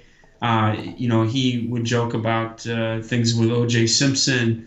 There was lots of really sensitive topics that could go off into very incendiary areas. But I just think the average person, the average liberal, is gone. I mean, they're dead. I mean, that whole political ideology doesn't even exist anymore of socially liberal and, even socially, economically or anything. I'm just saying, like, the classic liberal is gone. Oh yeah, that's gone a long time ago. Yeah. So have a good show. Sorry about the slow news cycle and stuff like that, but I think you should feel bad for Trump haters at this point, because with Biden saying that he's not going to testify, and but that's not obstruction, but Fast and Furious pretty much settled it in terms of case law. The president doesn't have to immediately succumb to subpoenas from Congress. I mean, it has to go to a Superior Court judge. So even one of the two articles, if the other one is true, even one of the two has already been adjudicated, thanks to Obama. But the nuances, I mean, that's just getting into the weeds at this point, and it's almost like picking on somebody that is really hurting because I'm starting to feel bad for Trump haters at this point. No doubt, man. Well, thank you for the call. I definitely appreciate you. Good.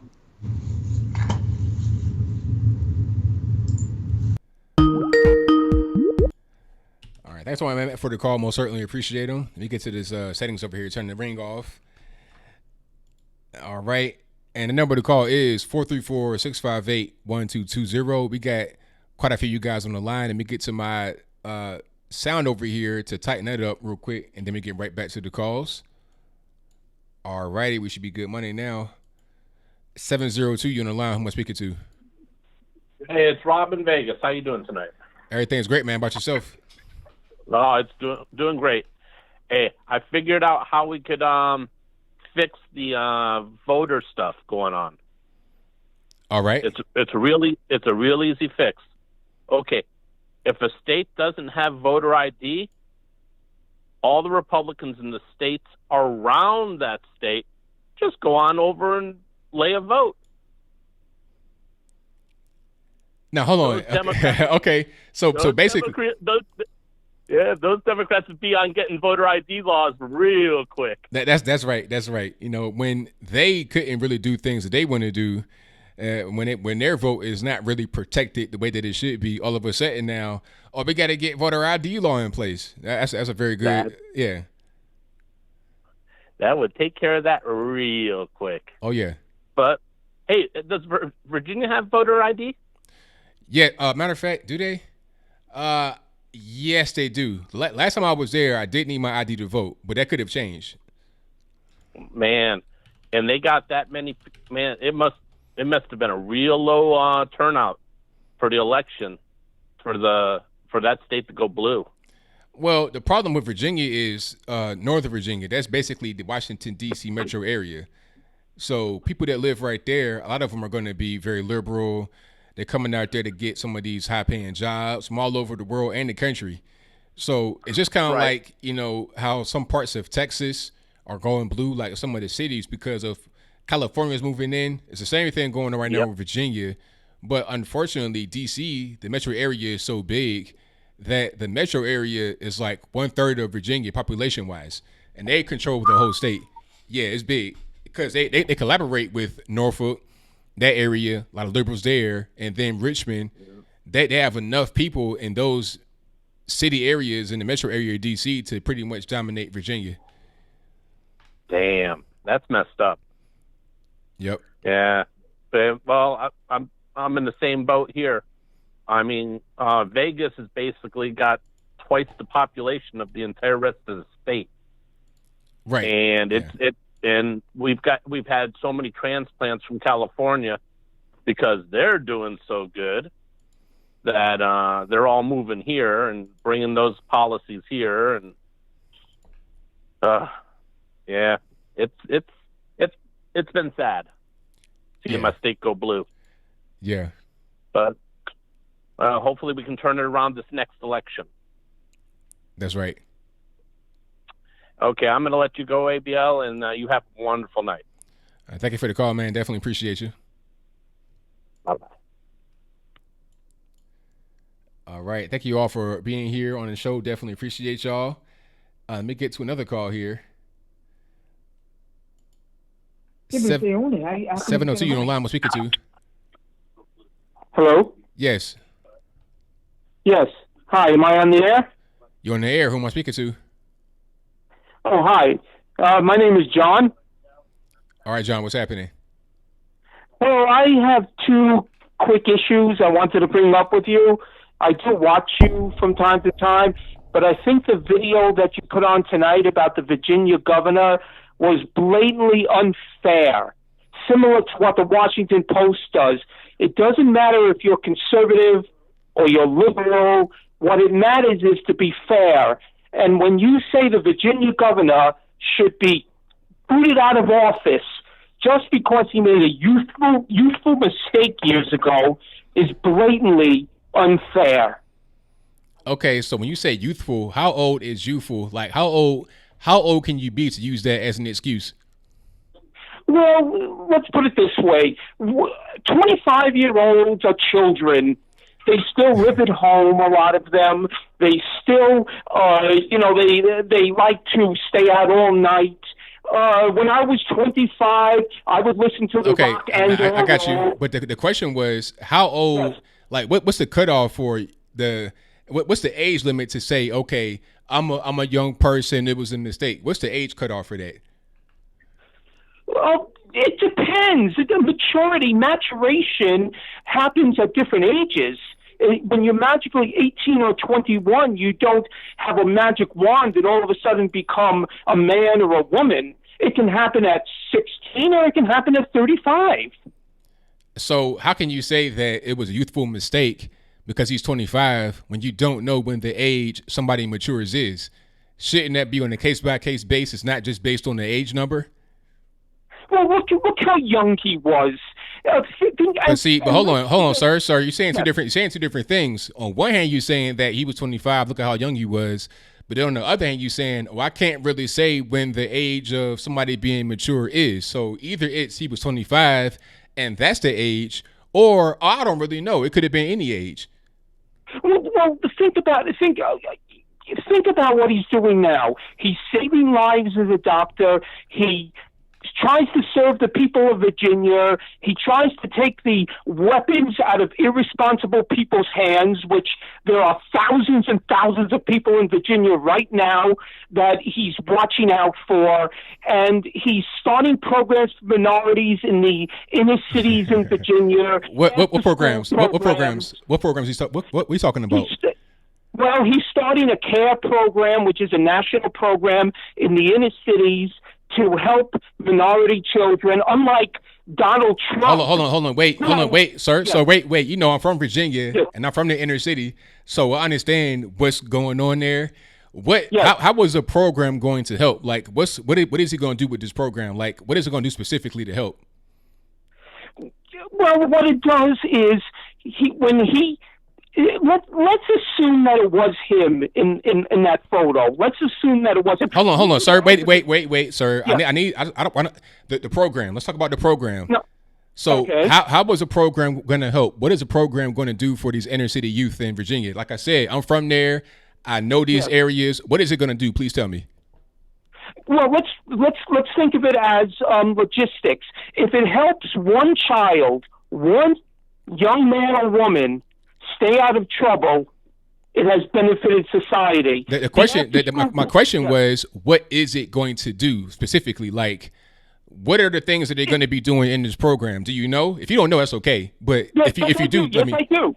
Yes, I do, because I am a barista in San Francisco, and as a tuned-in citizen, have the inner workings to understand my fellow citizens. Let me say one thing. Those after-school programs, which the Republicans have stripped for many years, has now been once again infused by that great Virginia governor. And to just look over those accomplishments that man is doing is blatantly unfair. Now, number two, Mr. Logan, if I may, San Francisco, like I said previously, I live in San Francisco, and I think what the Republicans are doing, since San Francisco is a progressive city, is fear-mongering people so they don't go to San Francisco and instead go to cities like Las Vegas, which soaks its citizens. But that's okay. Move the shows over to Vegas. Let's strip San Francisco and punish them. Donald Trump, the Republican Party, has made millions in San Francisco and Oakland, and all of a sudden now they want to just sweep the city aside. I have not seen one instance of excrement on the sidewalk, and I live Sir, come on now. Like there's been actual live television crews in San Fran that have filmed the doo-doo on the ground and the needles. There was one incident where a guy was getting ready to shoot his needle in front of the mayor, and they made eye contact. So come on, let's just stop. Let's stop. Yes, but remember that the news manipulates. They're paid actors. Sir, it was video. It was on video. They showed it. They're paid actors. It was live. I saw the doo-doo on the ground. So is the doo-doo on the ground a paid actor? Well, why can't they? Well, no. Well, sir, say there is excrement on the ground. I say help them. Give them a box. Give them something to go to the bathroom in, and make them have dignity in their lives instead of saying, because you're poor, because you're not sharing in the American dream, we're going to put you in the concentration camps with those little children on the borders. Blatantly unfair, and it makes me want to cry. Oh, man. Okay, I don't have much more to add. I mean, at the end of the day, Ralph Northam, he's got to go. He's a hypocrite talking about how racist Trump is. Meanwhile, he has a whole picture of a person in a Klan outfit and also a Blackface outfit in his yearbook picture when he was 25 years old, a full adult grown male. He was in the military too. He was in there for like 8 years at this particular point in time. So way too old, way too knowledgeable, way too smart to graduate as a doctor to do something like that and not know that it was a bad thing to do. So I'll let you get the last word. Okay, thank you, sir. The last word is this. Whether you like it or not, live with the reality. Virginia is blue. Good night, sir. Thank you for the call. Now, I can't tell if he was just playing or what that was. That was a funny phone call. Shout out to him. Yeah, but he was also in the Army. He joined the Army in 1984. And, so you're in the military and you're becoming a doctor. You have a high IQ because you can't be a doctor and be a moron, as far as I can tell. You're a neurologist. You got to be, but San Francisco is a mess, sir. If I were you living in San Fran, I would never wear open-toe shoes. Like, I don't care if it's 100 degrees outside. You got to wear Timberland boots, steel toe, because I don't want no needle piercing my boot. I don't want no doo-doo getting into my ankle, like going over top of my ankle. Like, I want to be able to go. Like, matter of fact, wear some galoshes, some rain boots, hazmat suit, all that kind of stuff. There should be hazmat stations in San Fran to get decontaminated. You know what I mean? But let me get to the next call. All right. I had him right there, but okay, let's go. 724 on your line. I'm speaker to. Oh my God, that last caller. I just gotta say, if that guy's a troll, he's brilliant. If he was serious, wow. I welcome the Civil War. I swear to God. Yeah, I'm with you. Oh man, my thing was a couple things. One, the stuff down there in Virginia, like I'm up here in Maryland and everything. In Maryland, this some areas are trying to hold it down, but I see that stuff in Virginia. I'm just like, and I'm looking at like one thing I grew up with, like I don't go into fights that I know I don't have a good chance of winning, but it's just like, wow, like that takes a special kind of thing whenever, citizens are ready to form militias and stuff. You're just like, oh. And then you got to think where first someone floated the idea of calling the National Guard. I was like, that's a bit much. That's going to throw gasoline on the fire. But now they're stepping back from it. And how the governor said, like, well, we won't provide them state fundings. Could all those counties just say, okay, we're not paying state taxes then? Like, it seems to me like there's no good endpoint on this. Yes, that's a very good point that you made there. And I think they probably could say something like that. Yeah, it's not going to end very well. You're talking about trying to get a National Guard and eventually come and taking the guns. It's not going to be good. And the laws, I think, whatever they want to do comes into effect on the 1st of, the year 2020, January. So we're going to see what happens, but hopefully nothing crazy goes down. Maybe there can be some kind of interference from the federal administration, hopefully, because if not, then it's going to be a serious problem. I agree with you on that, but then it's just like, I hope the government takes care of this. It's just like that. Then I'm like, can't believe I'm saying that, but it's an interesting thing, and how I never, as someone who grew up north of the Mason-Dixon, I never thought I'd complain about carpetbaggers till now, but here we are. Here we are. Man, the clown decade indeed. That's right. But hey, keep doing what you're doing. I just had a caller because I listened to that. I was listening to the last caller, and I actually had to put down my beer and just blink. Like, I didn't know if it was real or well. But like I said, if that guy was a troll, he's a genius. If he was serious, wow, right, definitely a short bus candidate. Exactly. Hey, have a happy New Year, man. You take care. Hey, same to you, man. Thank you for the call. Definitely appreciate you. Yep, later. All right. Shout out to the caller, most certainly. Appreciate you guys for calling in. The number to call is 434-658-1222. Do not be afraid to call me. Get to the next call. 563, you're on the line. Who am I speaking to? Hey, Anthony. It's your longtime listener, moderator, Dave Murphy. How you been? Everything's good, man. What's happening? No, not much. I've been away for a while, and I'm about to be away for another good long time. We'll be moving back to South Korea in about a month. Oh, okay. Big move. Yeah.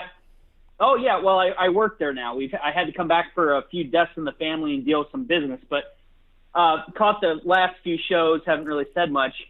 You know, I love how everybody's spazzing out on Twitter, because I'm going to keep this a very short call, you know, as usual.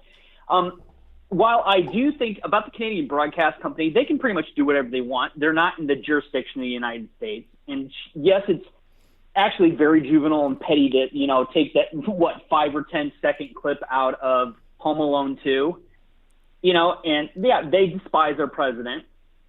But the thing is, they're censoring a piece of art, whether people like it or not, because movies have been recognized as art, and they're actually censoring a generational favorite, Home Alone and Home Alone 2, and they're basically throwing away what is now a mimetic-worthy piece of film. You know, I mean, he's our president, but he wasn't president back then. He's always been a, you know, Democrat businessman and everything else like that. And that's the beauty of that little scene in Home Alone 2, is it's basically a quick throwaway gag to say, oh, there's, you know, Donald Trump, the multi-billionaire, and blah, blah, blah, and when he was doing Pizza Hut commercials and everything else. So they're losing out on basically something that is meant to be a throwaway gag, and they don't care. Right. I mean, what else are you going to do about it? It's just the way it is. I mean, there are those of us, we see it as offensive, and in a way that's fine. You want to see it as offensive, that's fine. I'm not going to tell you what to do. But the truth is, it's just a movie. There are, you know, nobody in America, if you're watching Canadian broadcast television, I don't know what to tell you. But, you know, most of us, we've seen the movie, and we now that we have President Trump, we're like, oh my God, that's hilarious, because it was all before The Apprentice and everything else. And you know, before the big lead, the huge, and you know, we're going to make Mexico pay for the wall and all that kind of stuff, you know, pre-politics. So for us, the rest of us who enjoy the movie, it's a gag, and we know this. And now, as for the 3 Kevin Spacey accusers dying within 1 year by various means, I'm not going to say Epstein didn't happen again or is knocking at the door.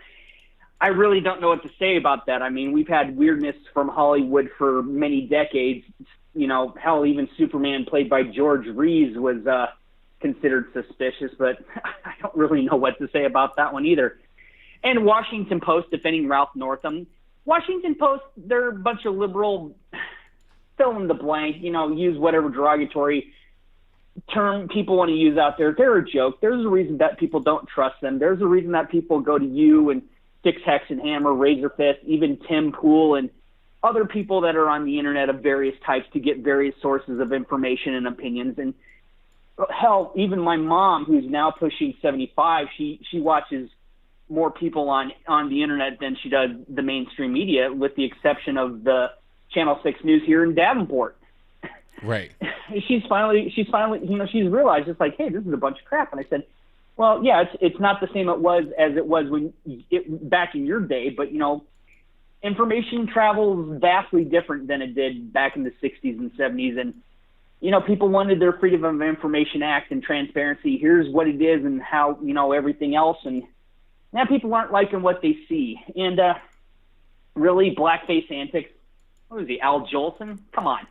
Politicians have been doing stupid stuff long before any of us in the chat or online right now have been born. So, I mean, the stuff that we're going to find from 50, 60 years ago, don't be surprised or shocked by it. Every politician's a moron on some level because they think that they're better than us and that they can do more than us, and they think they're acting on behalf of us. On a certain level, that's true, but when they're failing to do what we tell them to, they basically have not been doing their job. That's right. So I don't really know. You know, that's pretty much it. That's all. I just wanted to call in and say hi to everybody and talk about more of the movie situation with the Trump footage being edited. I mean, that's all we got to say about that. And as for the so-called impeachment, it's not even an impeachment. It's there's reasons why supervillains should exist, and had they ever, or would they ever come to exist, politicians would be the first victims, and I don't think there's going to be anybody out there to save them. That's just my 2 cents. Everybody out there in chat, have a great night. ABL, it was great talking to you again, even though I know I've been doing the majority of the talking. And thank you for having me on, and I'll see you guys back in the chat. Peace out. Thank you for the call, man. Definitely appreciate you. Bye. All right. Thank you to my man Dave for the call. Most certainly appreciate him.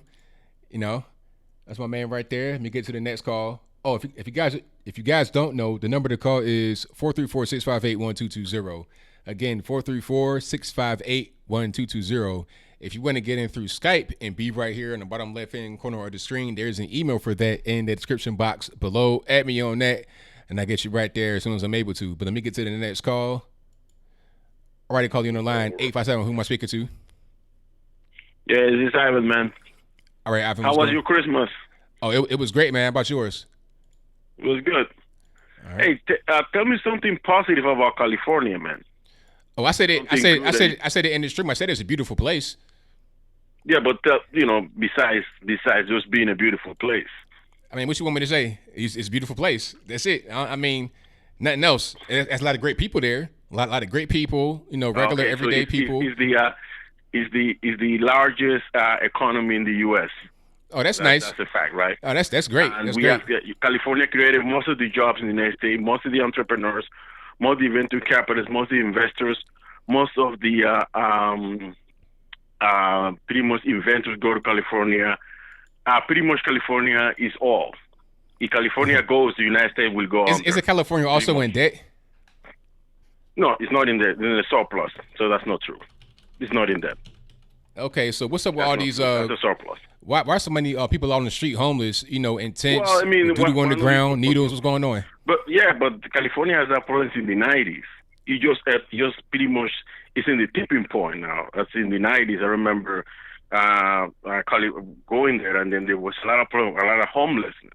And like you say, a lot of kids, they graduate college, they go to California, they want to become actors. They cannot make it. They ended up working at jobs at $12, $10, $13 an hour. Those jobs don't pay enough to rent not even a room in California. In Palo Alto, Silicon Valley, somewhere in San Francisco, for rent a room is $1,800 a room. So you don't make that kind of money, you will be in the street, a lot of them, because depression, they ended up taking the depression medication, ended up on drugs, ended up in the streets.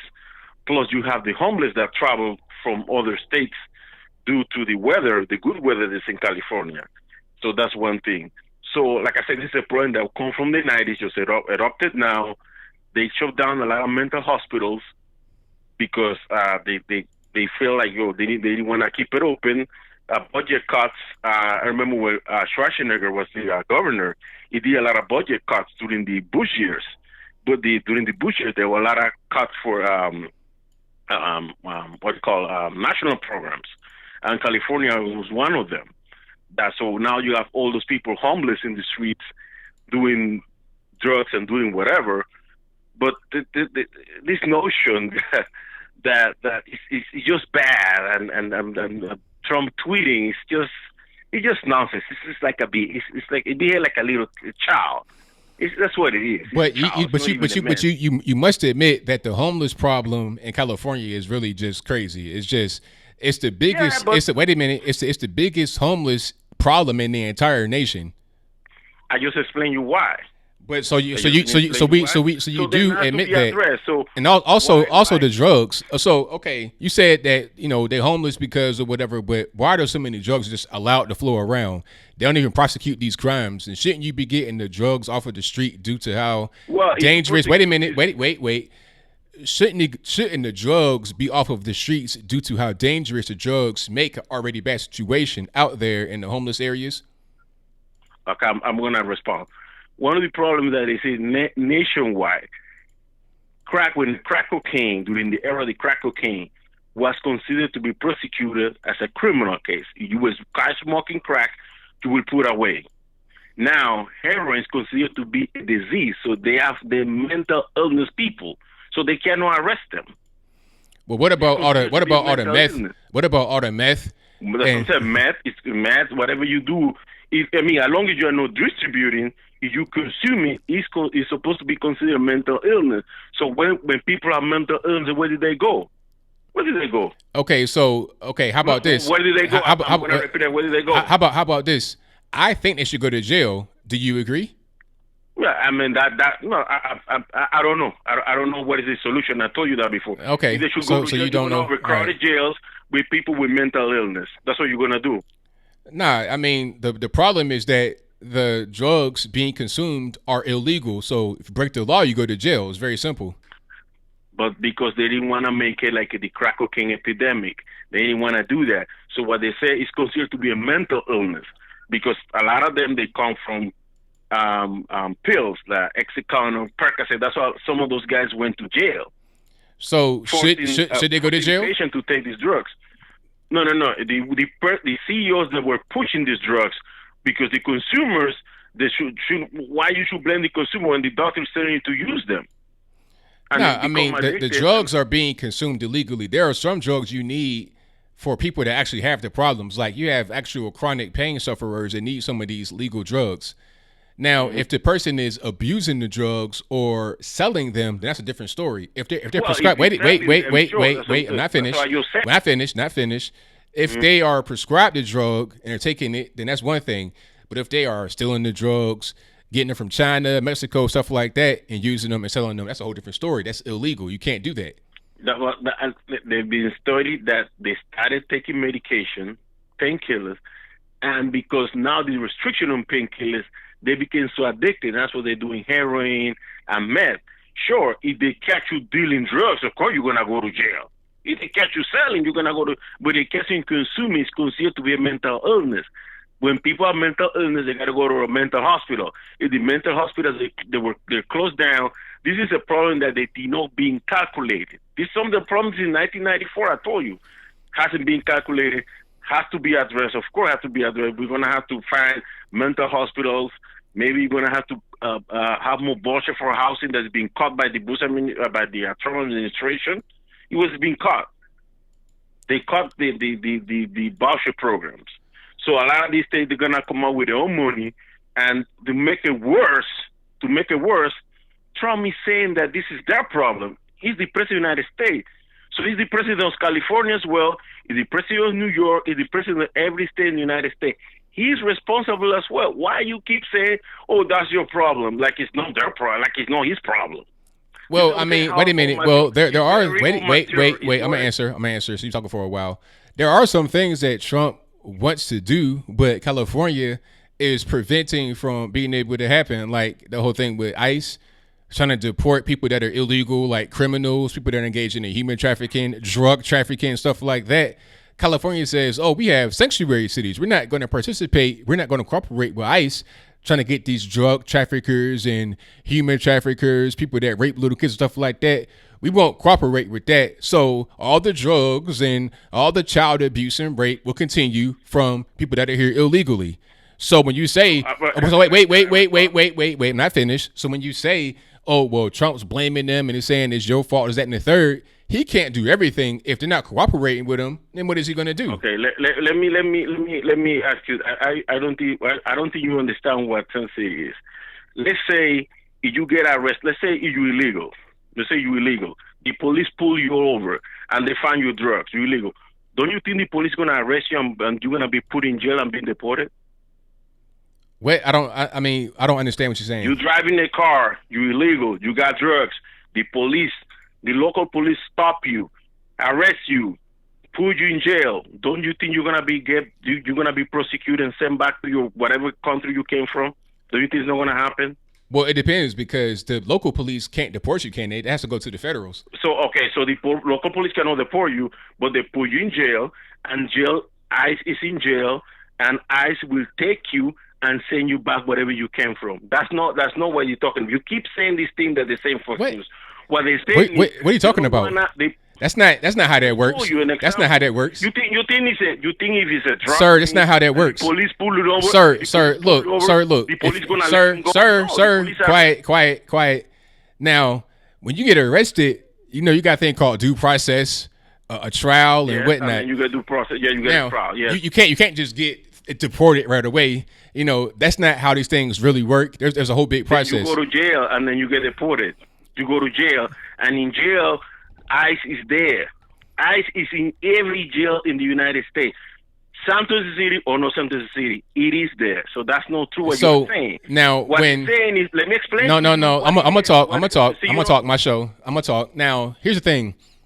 You can actually do a sentence in the U.S. and then after you're done, you could get deported, or you can get deported at the time. It depends on the situation. Now, what ICE does, they are doing raids because they know where the illegals are at. They know where they're operating. They do things and whatnot. They know where you are. If you have people like the lady in Oakland, I forget who that was, some elected official, tipping off people before ICE came so they can escape. I mean, what are they going to do about that? They're trying to go get people, get them into custody, get them out of the country, but then people are preventing that from happening. Or in the case of Chicago, the mayor is preventing ICE from being able to access certain files on people that they need to be able to get them and get them out of the country. There was another case where a person was going to be deported like outside of the courtroom, but the people on the inside let them go a different way, like a back way to escape ICE. So that's why a lot of these people are able to avoid deportation. Well, that's not true. It is true. Look them up. These cases I've done videos on. There's pictures of it. Let me explain to you. You let me explain to you. They're saying that the police don't want to work with ICE. For example, you the police, right?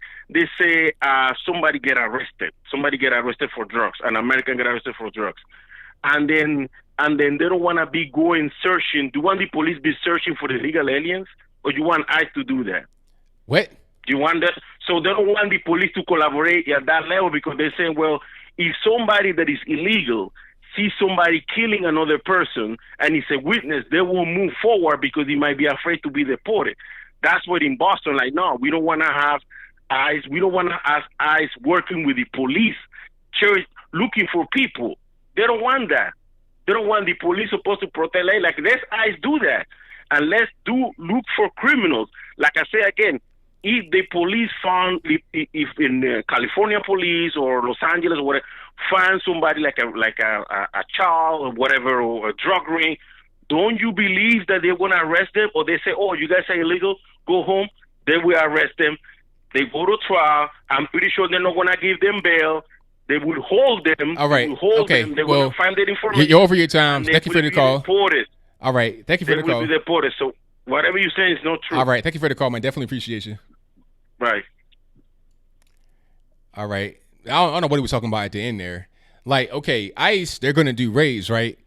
Independent of local police, maybe with the police helping them locally, but they're going to do raids in a particular area.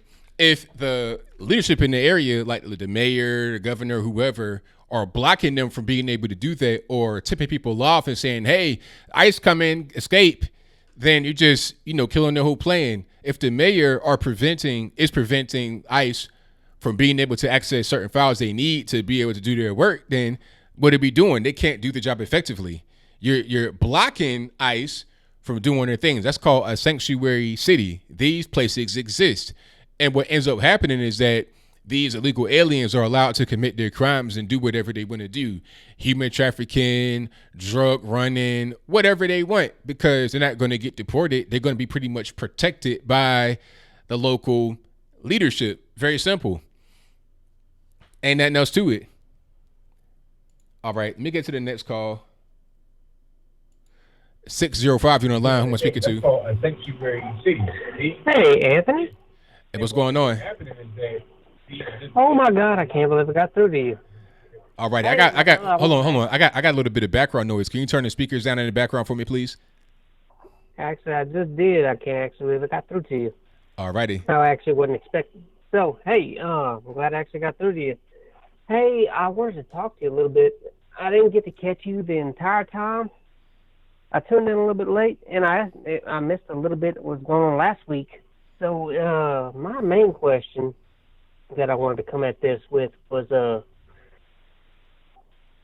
incident you talked about a couple of days ago, because I caught your live stream quite at the end where we were talking about 16 years for burning a flag. And it's caught me off guard.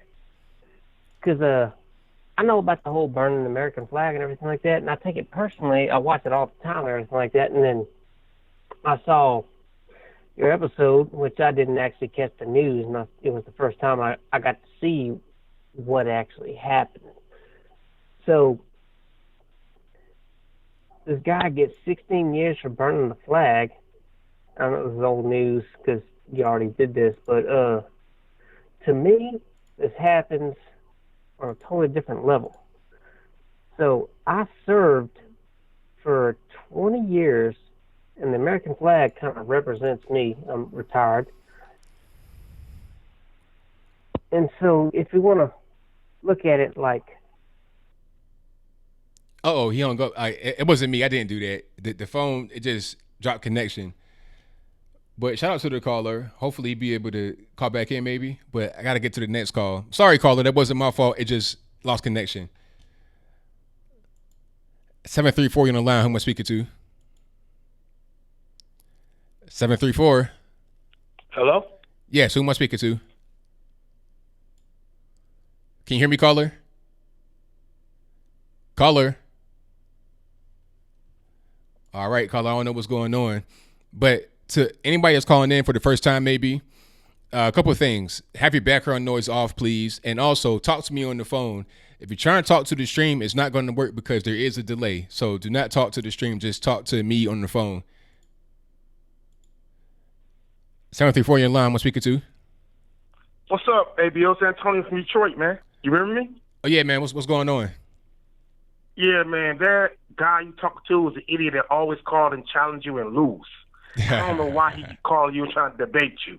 Dude, I'm like, dog, he get his talking points from CNN, MSNBC, ABC. He don't got no mental state of like to think for himself. He think like he got so much TDS syndrome, he don't know he coming or going, dog. Yeah, that's right. I'm with you. That's real talk.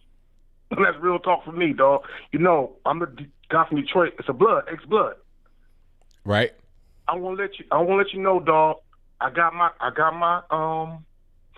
restaurant, dude. I'm doing good. Good Trump economy. Thanks for the task, cause I just got it. Like I started my first business, being a boss, Monday.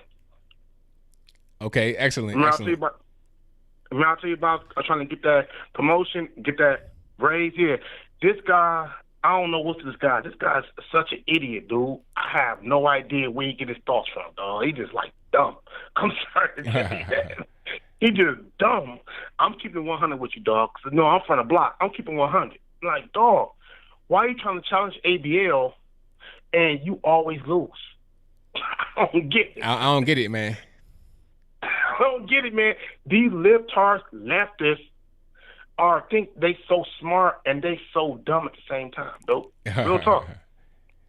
And then I want to say one more thing. I'm shocked that Nancy Pelosi, if she had full evidence that Trump did something wrong, why she didn't send it to the Senate? Because it's going to get beat. I already know what's going to happen. He's not going to get kicked out of office. The economy's doing too good. Everything else doing too good. And the Democrat Party has no chance to beat him. If you get Biden in there, Trump will eat him alive. Am I right? 100% correct. And if you get Elizabeth Warren in there, he'll eat him alive. Bernie Sanders, they have no chance against him. And I'm like, so they think it's to impeach him, to put him out the office. That's not going to work with most of America. I'm sorry. It's not going to happen. Like they said, Trump got 63 million votes. I got from this time, he don't get 155 million votes. That's what I'm thinking. Hey, you never know, man. It could happen.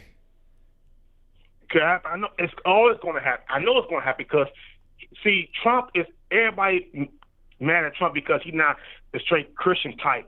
We want a real man in the office as a real boss. And he's a boss. So he knows what's good for the economy. He ran a multi-billion-dollar business for years. So he knows what's good for the economy. And he built the economy up like he did his business. And nothing they can do about it. He's not part of the establishment, Republican establishment, Democrat establishment. He's not part of none of that. He against all of them. But the Republicans are smart, and when they go to the Senate, they will vote nay for impeachment if they were smart, or they're going to lose their seat. But one thing I'm worried about is Mitch Romney. I don't trust that snake for nothing. I think if he's smart enough, and he's not a dumb man, if he's smart enough, he's going to vote nay for impeachment.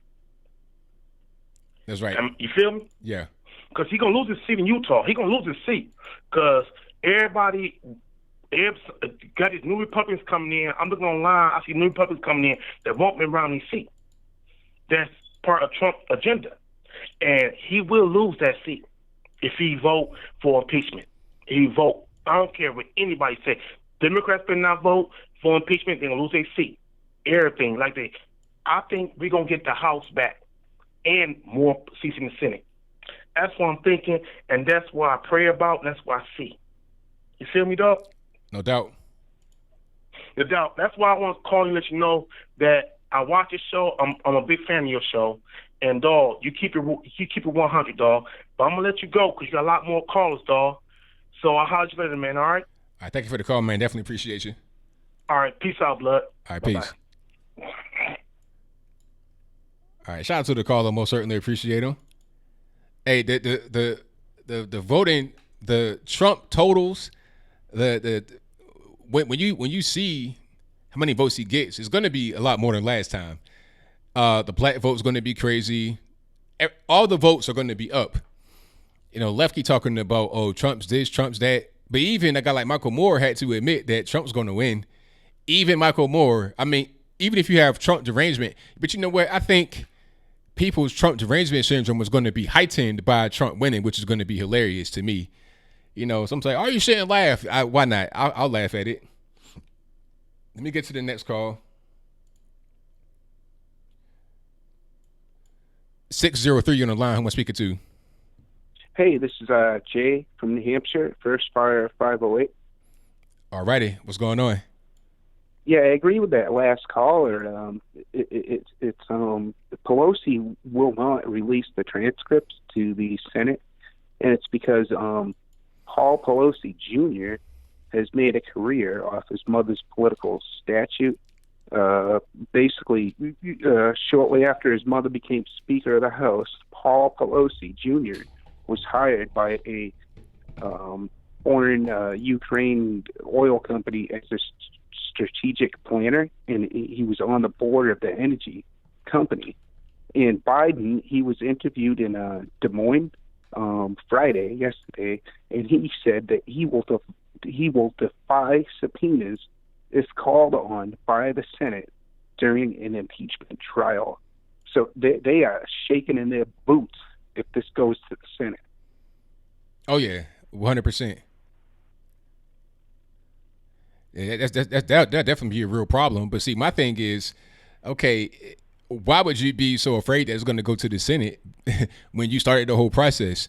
I mean, it has to go to the Senate. That's the next thing. You can't just say, oh, we're going to impeach him and then not have it go anywhere, because then he's not impeached. Yeah, right. Like they didn't think this through, apparently, because I'm hoping a lot of people say, oh, I just don't let it go to the Senate, just make it done and let the Senate just cash it out and say it's done. And no, I want it to go to the Senate so that they can take some of these swamp creatures and put them on the stand. That's right. Absolutely. Wouldn't that be something to see Hunter Biden up on the stand getting grilled by like a Trey Gowdy or something like that, you know? Oh, that'd just be fantastic. That's what I want to see. Oh, man. I want to see the actual trial go through, because I want to see them all get on the stand, and I want to see them all squirm, and I want to see them have to lie under oath or tell the truth. And if they lie, we're going to use that in the future. And if they're truthful and something is revealed that they did that they probably shouldn't be doing now, we got more evidence on them. So this whole thing really is backfiring already. And I think at a certain point, Nancy Pelosi had to have known that it was going to backfire, but did it anyway, which is really kind of silly. Yeah, you would think so. And if you look in the early stages of it, Nancy Pelosi, she didn't want it to go. She didn't even want to do this, the whole impeachment thing. She was like forced by the squad and whatnot, all these low IQ pieces of garbage. And then she had to kind of go through with it. And now, if you saw it, I'm sure you have, when she took the gavel and she went, impeachment, she looks like she's like a meth addict, crackhead. I don't know, man. She's like jarring or something, dude. Yeah. Yeah, but I love the show, and thanks for taking my call. Thank you for the call, man. Definitely appreciate you. All right, bye. All right, shout out to the caller. Most certainly appreciate him. Yeah, Nancy Pelosi didn't want to do it, but hey, we're here now. So what are we gonna do now? What's going to be the next course of action? I can't really tell, but you got to do something. You can't just do nothing. But let me get to the next call. And thank you all for joining. I definitely appreciate. Hold on. Super chats, we got some of those to read. Let me read those right quick. Let me get to the calls. Thank you to Will Redding, who says, my mom is 74 and voted Democrat all her life. She told me at Christmas she is going to vote Trump. Happy New Year's, America. Well, there you go. You got people getting red pilled at the youthful age of 74. I mean, hey, it's going to be so crazy. 2020, I can't wait. We're almost right here. 2020, it's going to be a great year. Oh, it's going to be great. The debates with Joe and Trump, to see the Democratic Party fall apart, to see people just totally transform and go to the right. I can't wait. I cannot wait. This is going to be a great year. It won't be a great year for the Democrats. If you have any Democrats in your family, just make sure that they are okay. But let me get to the next call. 214 on your line. What's speaking to? Hey, man, what's going on, ABL? This is Tariq, bro. All right, Tariq, what's happening? Oh, not much, man. Just this whole impeachment thing, if the American people can't see that this is a sham, just based on how Nancy Pelosi is holding the impeachment, then I don't know what is, man. Because, the Democrats, I'm sick of them always trying to get their way, man. Like, the problem is that they're getting away with so much corruption and not being questioned because we have a media that will not hold the Democrats to account, man. Even the way that the House was treating Trump unfairly, not allowing his witnesses, not allowing Republicans in these closed-door meetings. How then do these Democrats get to go on live TV and none of the liberal media question them on this? We know if the roles were reversed, if this was Republicans, they would be beating the Republicans. Why are not letting the Democrats in? Why are you doing closed doors? But they make all types of excuses for liberals, man. And I think that's really pissing a lot of Americans off. And I think what it is that, the media is losing its hold on the American people, man. And I honestly have to thank social media for that. I think social media has been a gift, man. Like YouTube, Twitter, and Facebook, the ability to fact check the media on the spot and call them liars and wake people up and show them how they're, using psychological manipulation to control the way they think and using intimidation. Whereas if you, take, for example, if you are a black person who supports Trump, there's something wrong with you, that, as if, you just have to be a Democrat or else you are stupid. People getting tired of that, man. So, yeah, man, this is just a fake political process. But what the other caller said was right about, Mitt Romney. Like I said, these Senate Republicans like Lisa Murkowski, how she came out and she was like, it troubles her how Mitch McConnell's handling.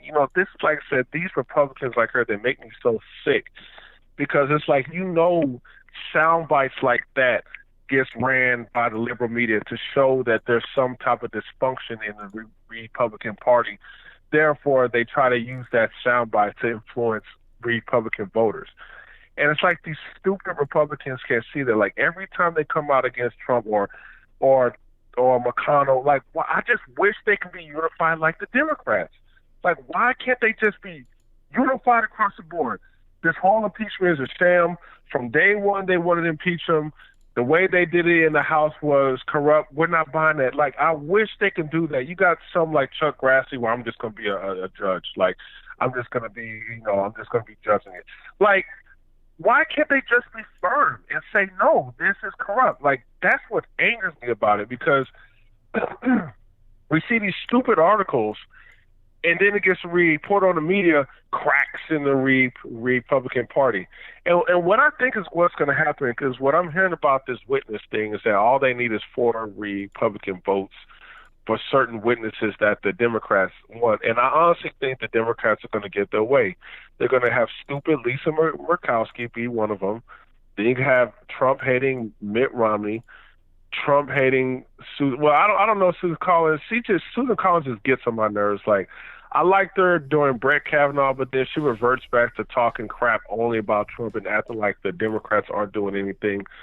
You know, so Susan Collins, and they're going to probably get some other Republican. And then, you know, it's just that type of stuff that angers me, man. Like, you know what I'm saying? And like I always say every time I call your show, especially all the Republicans are watching, and if you live in these senator states, especially Alaska, you know, you got to vote these people out, especially Mitt Romney. If there's another Trump-supporting Republican running, don't go for the establishment Republican. Go for the Trump-supporting Republican. If you want to see Trump's agenda thrive, you know, it's got to be through them, man, because these guys, you know, they're like useful idiots, man. You know, I don't know if you noticed, but it just doesn't seem like the Democrats, in your view, use a lot of psychological manipulation to get people to see things their way. Oh, absolutely. 100%. Yeah, man. It's nothing but psychological manipulation. And let me ask you something else, man. This may be a little off topic, man. You see the whole ADOS and FDA beef going on with Tariq Nasheed and Yvette Carnell and Tone Talks? Have you been following that? I've been hearing a little bit about it. It's just like you got the same kind of group, but they are beefing among themselves. It's like you got a split, you got a fracture. It's just kind of weird to me. I don't really understand what's the whole problem. It's crazy, man. I've been following it because it's really interesting. What it is that you know, ADOS is gonna die, man. I don't think that's gonna go far, man. The only thing I did like about it is how they did call out the problems with illegal immigration. But on the other hand, like, they don't like black folks who are like, we can do for ourselves. We can create our own businesses. They don't like that type of black person. So they attack black people who are like, who don't want to rely on the government or begging white people to do for them. You know what I'm saying? ADOS goes after those type of black folks. You know what I'm saying? So I guess, you know, she went after Tariq Nasheed and Claude Anderson, and that's how the beef is going, man. But yeah, man, you know, the thing I like about it is, as tacticians, as conservatives, I like that the conservatives are not really too much getting into that discussion, nor are the black conservatives really taking a position on some are, but on the whole reparations thing, the only thing I like is that how the Democrats are being held to the fire on it and not Republicans. You know what I'm saying? Like, the Republicans, we should keep quiet and let them fight each other, let them destroy each other. Because the more black people, let's say we can, even if we can't get a black person to vote for Trump. If that black person says, I'm not voting, that's good enough, because 90% of the time, if we just look at the statistics, they are voting Democrat. Yeah. So if ADOS and FBA, if they fight each other and they're making the Democrat Party look bad, man, let's just watch them implode. Watch it. No, I wouldn't even get involved. Like, you know what I'm saying? If we could get them not to vote, that works in our favor. Because black folks is not, we are putting way too much emotion into voting and not looking into policy. It's like we are actually emotionally attached to these candidates. It's almost like we love them, like they make us feel good. That's why we go vote for them. You know what I'm saying? Right. That's gotta change. And people gotta understand, if Trump, in my view, because I see myself more as independent, I would have not voted if Trump would have not ran if Trump wouldn't have ran. I don't like any of those Republicans. I may have gave Rand Paul a chance. Rand Paul probably would have given him a chance. But if Trump or Rand Paul didn't win, if it was like a Jeb Bush, like, just for example, let's take for example, Jeb Bush versus Hillary Clinton, everyone's screwed, because Jeb Bush is not strong on conservative values. That's right. You know what I'm saying? He's very weak on legal immigration. He is a war hawk. He's not a conservative that's going to stand up.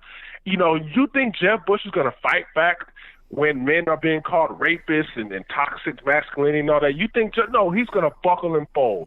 That's right. You know what I'm saying? Yep. People are getting sick of these status quo Republicans. All they do is buckle and fold, man. And then they give these never Trumpers a platform,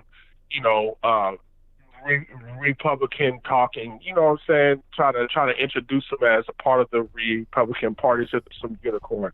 Nobody's listening to them. Like I said, the only reason why these never Trumpers have a platform is simply because they are useful idiots by liberals. That's it. That's all I want to say, man. All right, thank you for the call, man. Definitely appreciate you. All right, take care, man. All right, peace. Yeah, great call. Now, in case y'all don't know, what's that? FBA, Foundation of Black Americans, and ADOS, American Descendants of Slaves. They're both kind of the same people. It's a lot of black folks that have come together in these online groups mostly, and their main focus is reparations from the government. That's their main thing. But a lot of them aren't necessarily like that. A lot of them are just talking about what we could do for ourselves, and we don't need Democratic Party, all this, that, and the third. So there's beef with that, and it's just kind of a weird situation. I was looking at some of the ADOS conference, and it was a guy on stage talking about, basically Orange Man bad. It's like, what are you talking about? If you're trying to do for yourself and you're trying to progress and you're trying to get things going, Trump is your best guy right now. You want to rely upon the Democrats and the handouts. Look at what the handouts have gotten us so far. Nothing at all. But let me get to the next call. Alrighty, Romer, what's happening? Hey, not much, ABL. How was your Christmas? Oh, it was great. How about yours? It was pretty good. Just the usual traditional turkey and cranberry sauce. Oh, that's good. So that's good. It sounds good to me. Good. Yeah. Nice little meal. Yeah, absolutely. It's nice to have a little bit of break from all of the ruckus that's going on. And I mean, speaking of ruckus, I mean, on behalf of all us normal, rational Canadians, we apologize for what the CBC did. Yeah, I mean, seriously, like cutting off a 5-second cameo, between a 5 to 10 second cameo from a movie that's already been considered a classic by many people for almost 30 years now. I mean, it kind of makes you wonder, like, what these people in the CBC are trying to do when it comes to trying to show what they think is the truth. Right. Yeah, definitely.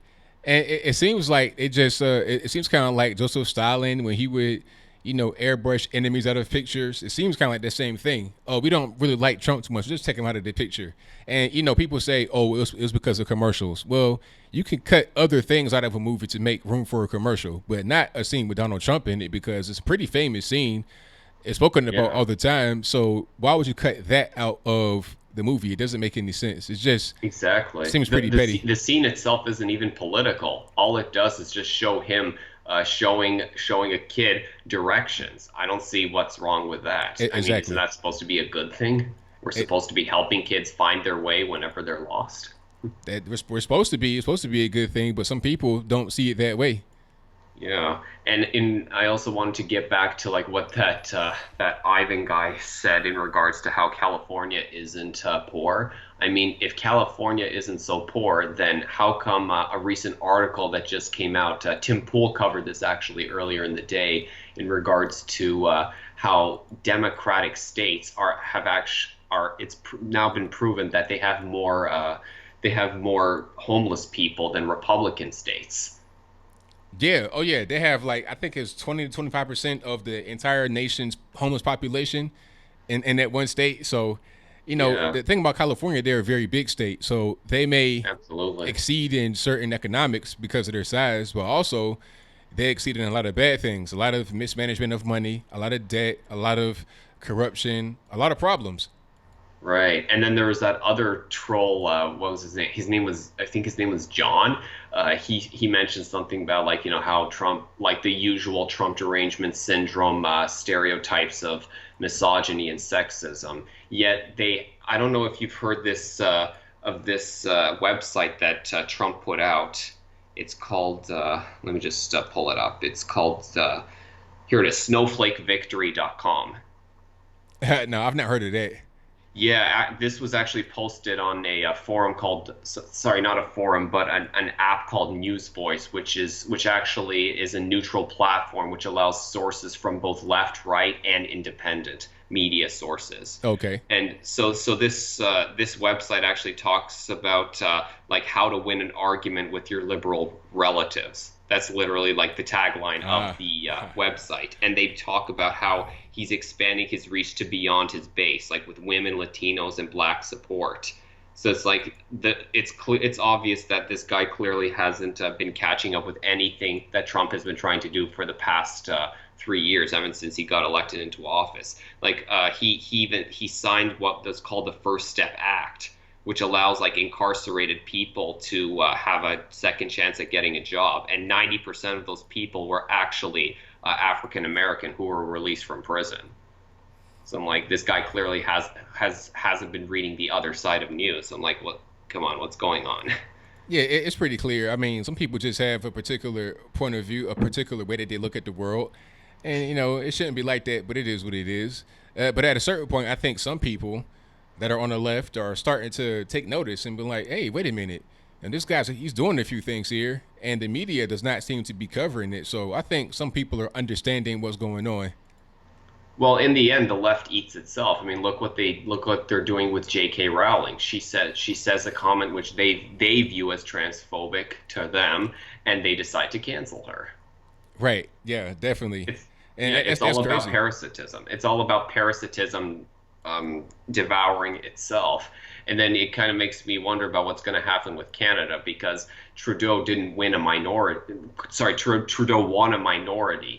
It wasn't a majority. So that means that at best case scenario, he has like maybe a year or two left before somebody else steps in, because even Bloc Québécois was able to surpass NDP, which rarely happens, which shows that even Quebec has a strong distrust for Justin Trudeau. So it kind of makes you wonder, like, who can we have as the best candidate? And the problem is the only decent candidate we have is Maxime Bernier, but he doesn't even have close to 1% of the popular vote. Since Maxime Bernier isn't Donald Trump, he doesn't have the execution of how to get people's attention because there's so much division going on. That's right. Yeah, so I'm trying to think what can be done in order to, like, what was Trump's way of connecting with people. The key thing is he used the truth, but he did it in a way that managed to connect people. Like, he did it so that way, like, the way it usually works is that only large groups of people come together through either two ways, death or disaster. So I think he tries to make it somewhat like a disaster while actually showing the truth, and then trying to get groups of people together to turn a disaster into a good thing. That's how I see it anyway. Yeah, that makes sense. Yeah, so I'm like, something better happen, otherwise we're going to be having, civil wars all over the place. I mean, it's not just Canada, it's Eastern Europe as well, like lots of oppression going on. And, Trump has said his stuff, like, how some things can be going on, like in Montenegro, like they said he believes it could start World War III, like all this other crazy stuff. So I'm like, something's got to happen. Like Soros, like all these people, all of them trying to fund all these socialist and communist clubs, like it's going to come to an end soon. Definitely. So something better happen before there's unless he unleashes like a final nuke plan, then it's game over for all of us. Anyway, I just wanted to call you about that and let you get back to the other callers. Well, thank you for the call, man. Definitely appreciate you. Yeah, no problem. Take care. All right. Shout out to the caller. Most certainly appreciate him. And thank you all for being here. The number to call is 434-658-1220. We got super chats on the line. Hold on. Let me get to those right quick. Then we get back to the calls. Shout out to Insight of the Ages, who says, we need a trial, but it will expose corruption on both sides. We have to be prepared for that and pushing forward to go down with the rhinos or to down with the rhinos. Thank you for that. Definitely appreciate you. Yeah, there could be some corruption exposed on both sides, but I think we both know where the corruption is going to be mostly and where they really don't want us to see it. But yeah, both sides definitely. Thank you for your donation. Definitely appreciate you. Shout out to Nico who says, Happy New Year's, ABL. And likewise, right back at you. I've been through hard times, but I'm still alive. Many thanks for being a good figure as well as being like a friend. It's all good, man. Thank you for your support as always. I definitely appreciate it. Thank you for your donation as well. Hopefully everything turns around for you. Shout out to the Captain Z who says, where can I get those wooden USA flags in the back? These flags are from one of my sponsors, BHEdesigns.com. That is the letter B, the letter H, the letter E, Designs, DESIGNS.com. There's a link for that in the description box below. It should say wooden flags or something like that in the description box. Click on that, go right there, tell them I sent you, they'll hook you right on up with a bow on the top. Not for free, of course, but it gets you a really good deal and gets you out the door. But thank you for your donation. I definitely appreciate you. Shout out to Mandatory Carry who says, what's this?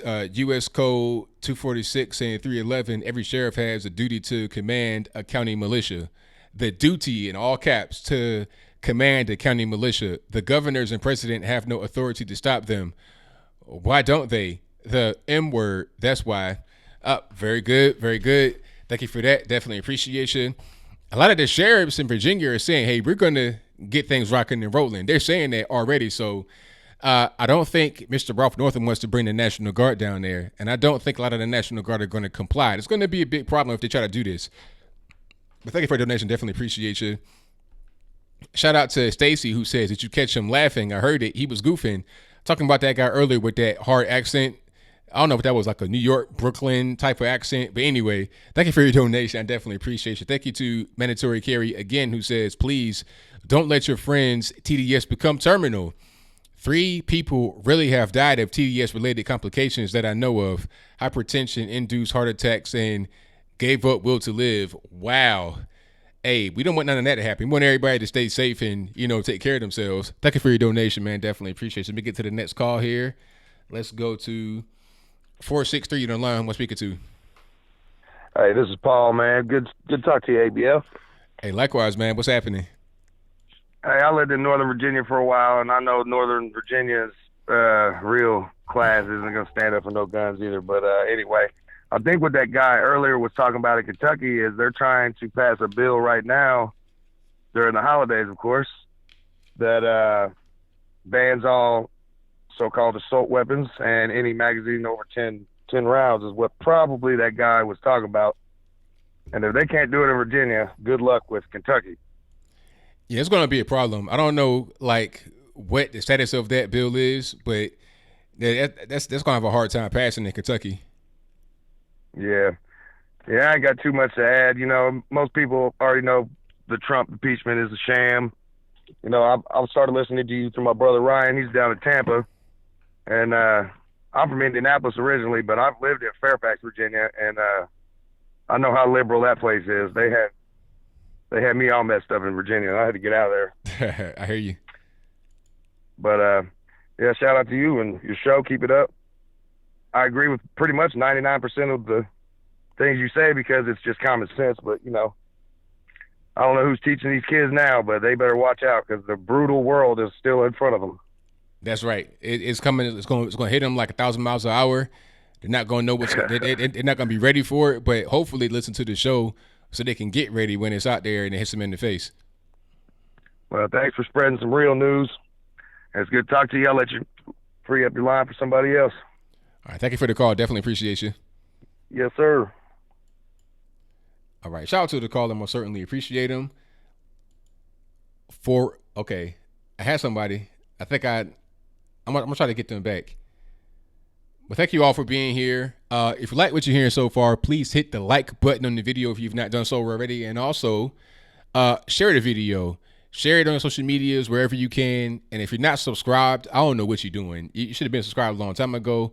Go ahead and hit that subscribe button right now. That'll help me out tremendously. 702, you on the line. Who am I speaking to? Hey, ABL, this is Mark. How are you? Everything's great, man. How about yourself? Good. Don't have much for you this evening. Just wanted to talk about your topics, but I won't take up too much of your time. Have you been working on your books at all? No, not really. I know I've been thinking about it, but I've not been working on it yet. But I do want to start that very soon. Right on. I don't know if you're friends with Brandon Straka, but a walk-away book might be good. Take like the top 15 to 20 stories out of all the submissions of all the people who have walked away and have them tell like their family stress stories about them changing their political leanings just to support a candidate who's kind of like an outsider. That would be a good book. I've met him. He's a pretty cool guy. I think he should do that because it's kind of like his wave, his whole thing. But that would be a good book to read, especially coming out right now, because people are walking away. Like when I was in DC in 2018, when we had the BLS summit, there was also the walkaway summit at the same time in the same place. There was also the walkaway summit. So I was meeting folks from both, and people were telling me all kind of deep stories, crazy stories about how they came to the right. So a book like that will be very eye-opening and interesting. Yeah, it would be cool because I like the people of, the whole coming to America type of experience, whether it's like Asian, Latino, gay, whatever. It kind of is charming to hear people's stories of their various backgrounds and their their ethnic families and like the tension that would occur over the dinner table with their politics from their perspective. It would be pretty cool. Absolutely, 100%. I met an Iranian that came from Iran, fled the theocracy and is a big time Trump supporter with the hat and everything. Those stories, like you said, are great to hear, and to be put in the book would be fantastic. Yeah, that would be cool. Iran, actually, they're really good in wrestling. That's why someone tried to tell me that's why they wanted to remove wrestling from the Olympics, because Iran was so good in it, and I guess and they wanted to replace it with golf in the Olympics. And then I guess Agassi is part Persian heritage, the tennis legend Andre Agassi. I guess his dad was like a boxer from Iran for a while, a medalist and everything. Oh, wow. Interesting. Yeah. And to get to your other topics, Trump being removed from Home Alone, I don't think that's going to matter too much. It was his exposure, but he's been around. He's made a name for himself. He's kind of changed the world and left his mark. They're really trying to drive all the Trump support away. The only thing is, Western media it's getting weaker and weaker. Have you seen the new Star Wars yet? I've not seen it. I don't watch Star Wars. I'm not a Star Wars fan. But I've heard a lot about it, and people are like, oh, it was trash, SJW stuff. But I don't really know what the central complaint is. Okay, yeah, me neither. It's just that the production in terms of just the writing, the lines, the characters, it's so weak. And I was watching something called My Country. It was like a Korean war drama on Netflix. And it was these guys running around with their swords and their bows and arrows, and the drama, the writing, it was so darn intriguing that it's almost like we're so weak in comparison. But I just think that with the overall media, it's just so weak that no matter how much they try to drive Trump support out, they just the TDS is so strong that it's almost it's becoming embarrassing that they can't. The standard of journalism has just gone downhill so much that I don't think it's going to matter. That moving Trump from Home Alone 2 isn't going to do a whole lot. But getting to Kevin Spacey's accusers, I want to go on a little bit of tangent on that. There's 3 of them, and it just seems like every time I pull up Yahoo's front page, they have some K-pop star dying or a ballet star dying. Have you noticed that? Just so many actors or singers in their 20s like dropping dead every week. I've seen that a lot, yes, especially the K-pop. The K-pop, they were 21, 22, and it's happening a lot. And I'm like, what's really going on here? Yeah, it just seems like did they have any relations with Kevin Spacey too? Because it just seems like whether it's a Kevin Spacey accuser or a K-pop star, every time I pull up the Yahoo front page, it's like another one is dropping, and it just seems so odd. It just seems so sacrificial, so kind of demonic. Did you did you watch the music awards this year, the American Music Awards? No. Okay, because some guy told me literally every act was about hell. So they had Billie Eilish or Selena Gomez or Post Malone or Keisha, and literally every song was about hell. And they even had some trans person named Big Freedia. I never heard of these people, any of them. This is after my time, by the way. I'm not a boomer, but it is after my time. Yeah, I know you're talking about Big Freedia, a New Orleans bounce artist. I think it's just like I think they're a man, but it just dressed as a woman. Like he might be like a cross dresser, but not necessarily a trans person. Not one of them that got their stuff cut off and all that kind of stuff. Okay. Yeah. Well, I just heard like every performance was like hellfire, and it wasn't even like it wasn't even subtle. It was just like straight out like we're all going to hell and let's all sing about it like hell, demonic choirs to hell. It's enough to make me become, like instead of a Jesus freak, I almost feel like becoming a Jesus troll, because it's like the most rebellious thing you can be is say like, hey, be clean and sober, get married, start a family, be disease and drug free. It's like the most punk rock thing you can be now. Right. Yeah, that's true. Yeah, and like last thing, do you know anybody who makes like those video memes? Like, I don't know, like there's Carpe Donkum. He doesn't have any contact information. Do you know anybody you can turn like video clips into memes? I don't really know. I guess it depends on what you want to do. Like Carpe, what he does is like a lot of like After Effects, putting in things that weren't originally there. Like I've created some memes before, but I can't. My skills are limited. All I can do is kind of like just splice video. But as far as like putting in things that weren't there, and I can't do all that. So I don't know anybody else that can do that. Okay, because I was thinking like a concept for one. You know how they got really mad at the church scene from the Kingsman when he was going into that church and like taking on the fake news media? Yeah. I think, I don't know. Yeah, have you seen that clip of The Witcher with his sword and he's like kind of like going against all those villagers, The Witcher? I've not seen that clip. I have seen that show and I have played the game, but I've not seen that clip. Okay, well, there's a clip of him taking a swordsman to all these villagers who are ganging up on him and telling them to pick the lesser of two evils. So they try to take him out, and he takes them out with his big sword. But I think a good meme for that would put Trump's face or Trump's head on The Witcher and have it be like Orange Man Bad versus the Senate. And, he's going up against like Nadler and like Schiff and like Pelosi, and he's just taking them on with his big claymore, like Excalibur. And, that would be the meme, That'd be funny if they came out with something like that. That'd be a good one. Yeah, well, I hope that maybe you do it or somebody does it so it could be a viral idea. But thanks for taking my call as always. I appreciate your show. I love your callers they're very sharp. Absolutely, man. Thank you for the call. Definitely appreciate you. Okay, take care. Bye. All right, thanks to my man Mark for the call. Most certainly appreciate him. And shout out to everybody calling. You guys have been great. Let me get to the next call here. Let's go. All right, I had somebody right there, but I wanted to. There we go. 240, you're in line. I'm speaking to. It's your boy JB. What's up, brother? Everything's good, JB. What's happening? Man, some of these calls you get, man, they some nut jobs. Yeah, you get a few every now and again.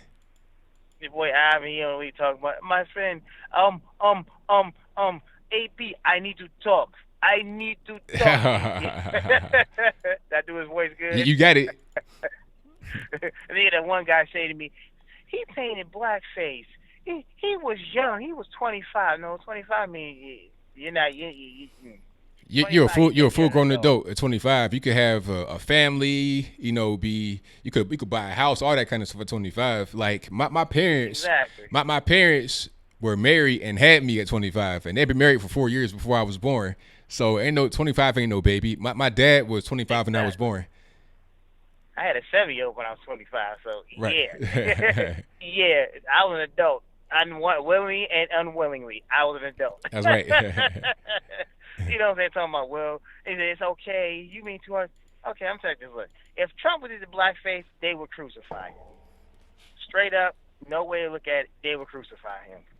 But being so, he's a what? A liberal. It doesn't matter.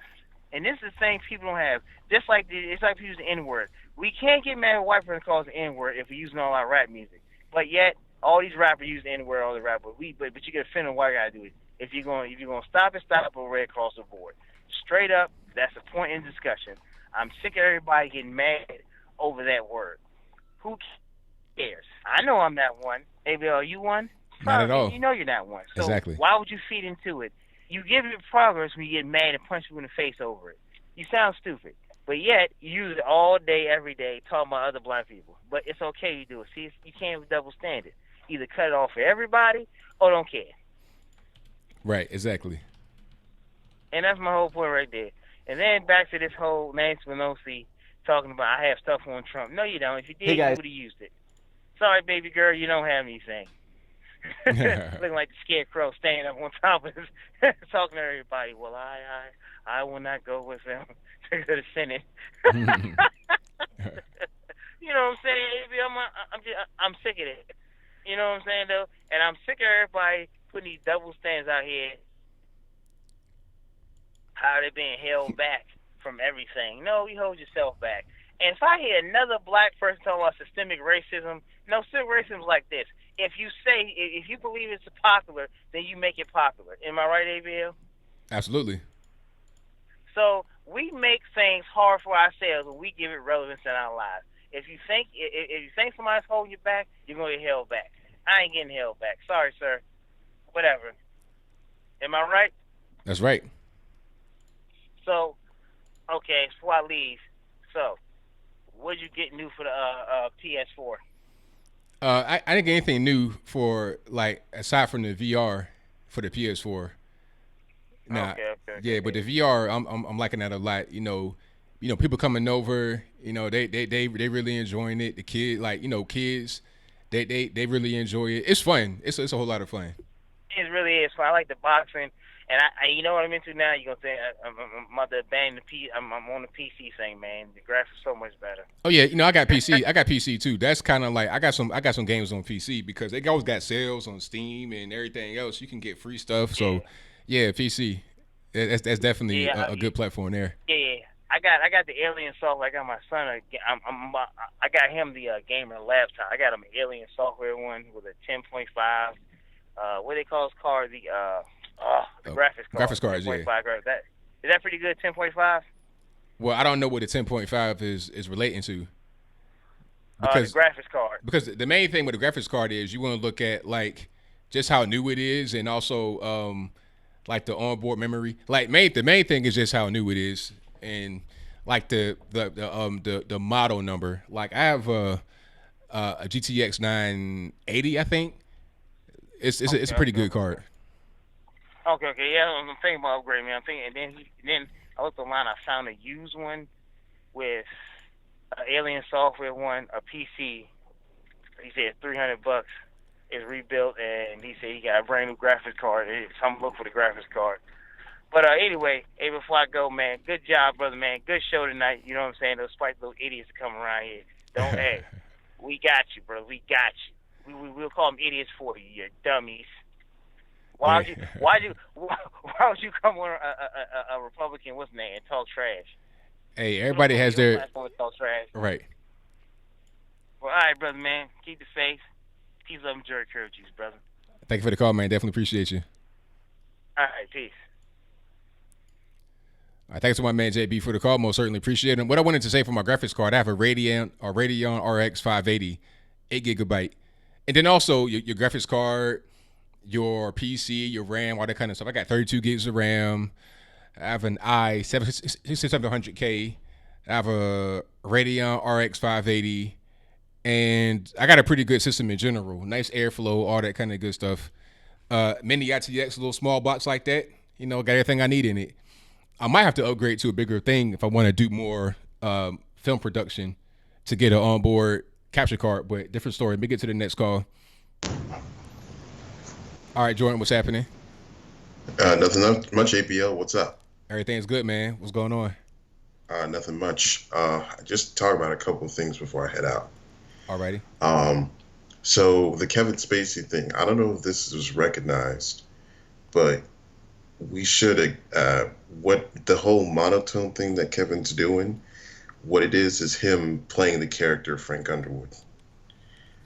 Okay. I got Yeah, because if you know, I mean, I watched House of Cards like up until the final season because of the dip in quality, kind of because he isn't there, because he was like the front runner of that show. Um, he was this Southern Democratic politician who was a huge mass manipulator, and he killed people. He killed people to get power, which actually makes it a lot scarier than how you portrayed it as just somebody with like this weird voice, you know? Right. Yeah, that's something I just should acknowledge. But yeah, this is very weird, and one of the worst things about it is he's acting all nonchalant, like he's actually having a little bit of fun while he's doing his Christmas videos. It's kind of creepy. Yeah, I mean, the whole thing is just pretty weird. It's just so many coincidences, or if they are coincidences, 3 people dying. This video comes out, it's kind of creepy, and then the very next day, one of his accusers kills themselves. It's just strange. Yeah, that whole the whole suicide thing, it is pretty strange.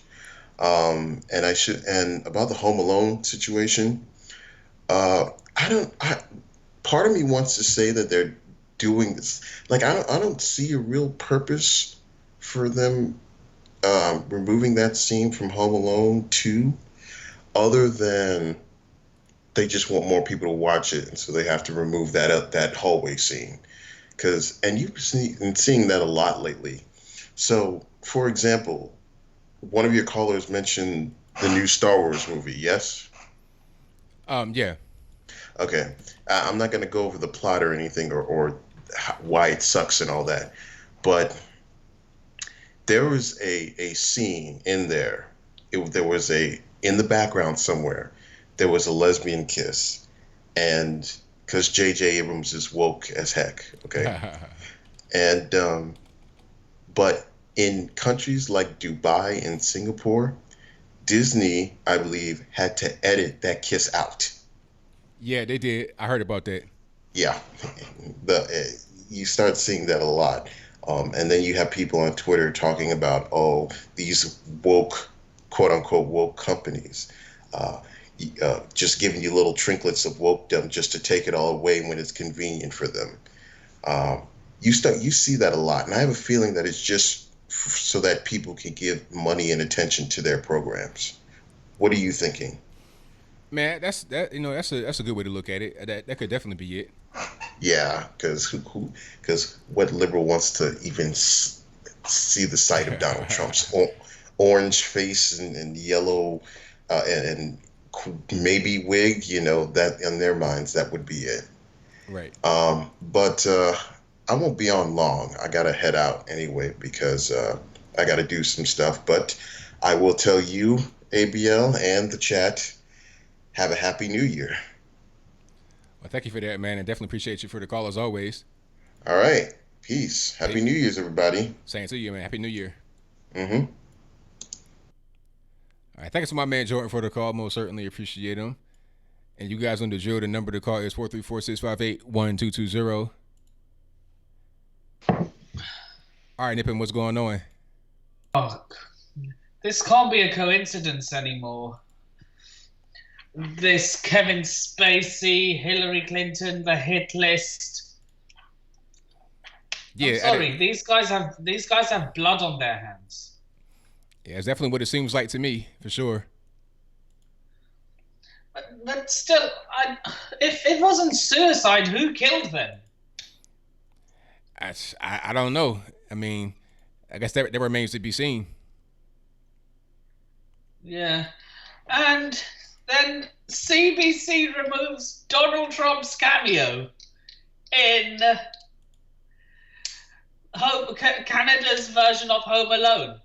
And no, do not give me this BS that, to make room for the ad break. They knew exactly why they did it. I'm not buying into this. We did it for the break.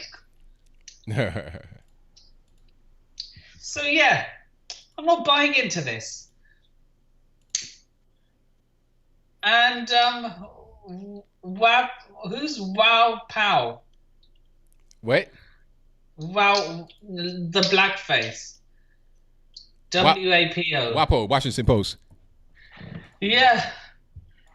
Correct me if I'm wrong, but they're a liberal outlet, right? Oh yeah, 100%, all the way. Now imagine if someone from I don't know, Fox News or Alex Jones or Laura Ingraham, if they did that, oh my god, if I did blackface, oh my god, imagine how much criticism I would get. It'd be total. He's a Trump supporter. Kill him. It'd be total outrage, 100% outrage. Yeah, and even the funny thing is that I think it was Whoopi Goldberg that actually defended the person who did blackface. Yeah, that was her boyfriend at the time, Ted Danson. They were together at the time in a relationship. I'm sorry, but oh God, either you accuse all or you don't accuse at all. You don't daisy pick. Right. Yeah, you don't do that. So, yeah, you don't do that. And then there's this editing scenes out is nothing new. Now Disney completely removed, not edited, they completely removed the Song of the South from their collection. Oh, okay. Wow. Like, because it was quote unquote politically incorrect. Do you remember that?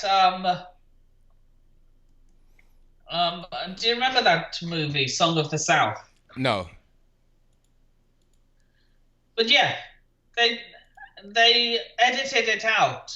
That whole movie. It was a Disney movie. Because of this. Oh God. Yeah, because they showed a character called Uncle Remus about something. Basically, it was what it was like back in those days. It was like something in the South about slavery and stuff. Right, I got you. Yeah, anyway, that's that. And the other thing is another Disney movie did that as well. They removed a character which was deemed politically incorrect for today's viewings. Have you heard of a movie called Fantasia? Yeah. Do you remember that unicorn? I don't know if it was a unicorn or a saint or a black one. I don't remember the individual scenes of the movie, but I do remember that Fantasia. Yeah, they removed that character because they thought it would be another racist thing. Right. Yeah, and what else did happen this week? I was so busy this week I couldn't. How was your Christmas? Oh, it was great. You know, it was definitely a great time. Do you guys do anything over there? It's like the equivalent or anything that's similar to Christmas? No. Yeah, we do Christmas. Okay. We do exactly Christmas. Okay, I didn't know. I didn't know if it was like different countries. They do different things, different days or whatever. And then, why do so many conservatives like Tulsi Gabbard? Yeah. I'm sorry, but she will, at the end of the day, cave in to what the liberal media are saying. Right. Which is, something which is not surprising at all. Right. Don't know what's happened to me today. Oh, it's all right, man. Well, thank you for the call. Definitely appreciate you. Yeah, I don't know if I get back to work next week or the week after. Probably the week after. But if I don't have work on Wait, did we cover the geek and nerd thing? They're calling someone that would be racist now. I'm not sure, but I do got some more calls on the line. Oh, yeah. Sorry. It's all good, man. Thank you for the call. I'll talk to you about the mass shooting on the other week one. Right. So yeah, if I don't have work on Thursday, I will be on. All right. If I do, I won't be on Wednesday. Well, Wednesday. If I have work, I'll see you Thursday. Yeah, Sorry, if I got nip it. I got you. Thursday your time, Wednesday my time. I got you, man. But I have more calls on the line, so I thank you for the call. Definitely appreciate you. I'll see you soon. All righty. See you then. All righty. Peace. Peace. All right. Thank you for the call. Most certainly appreciate him. Yeah, but you know what? It's late over there in UK. It's like 3, 4 in the morning. You might be a little tired, man. Starts with my man Nippin. Let me get to the next call. 817, you on the line. Who am I speaking to? Zorro, how are you, ABL? Everything's great. How about yourself? Oh, fine. I just muted the sound on the video so that you won't hear the feedback coming through. All right. You had Ivan on the line earlier trying to press you to say something good about California. I found something bad about California you could have brought up. They're forced vaccinations. Are you familiar with the new law going into effect January 1st? No.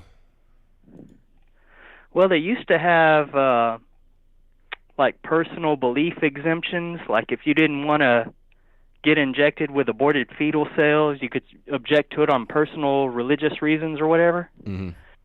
And Dr. Richard Pan, he's a state senator there.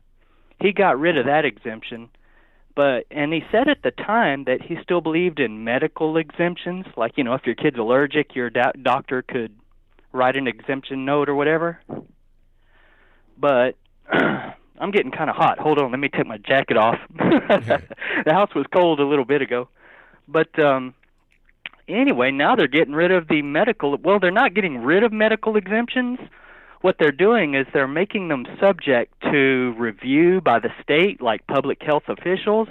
So it's not just between doctor and patient anymore. Now the state's getting involved. Ah, okay. Yeah, so it's that's going to be a mess. Yeah, definitely.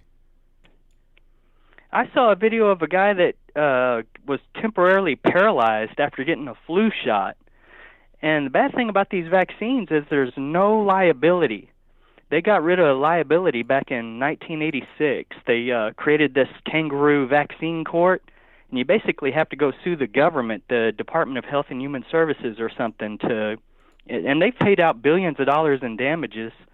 But the vaccine manufacturers, they have zero liability. So you've got a situation where people are forced to take it. There's zero liability on the manufacturers. It's not a good situation. Right. Yeah. Well, did you have a good Christmas? Oh, definitely. Had a great Christmas. How about yourself? Oh, I had a great one. BCP took some time off. I enjoy his videos too. Yeah, I like him. Good guy. Yeah, you and BCP are two of my favorites. I am so out of touch with the mainstream media. Whenever I go to visit my parents' house and they say, "Oh, did you hear about blah blah blah?" No, I didn't hear about that because I just can't stand the mainstream media. It's mostly Trump bashing, and who wants to sit through that? Yeah, and that never really changes. It's always the same kind of thing. So it's like, you know, who wants to hear the same old garbage? And you know it's fake. So what's the purpose in even watching?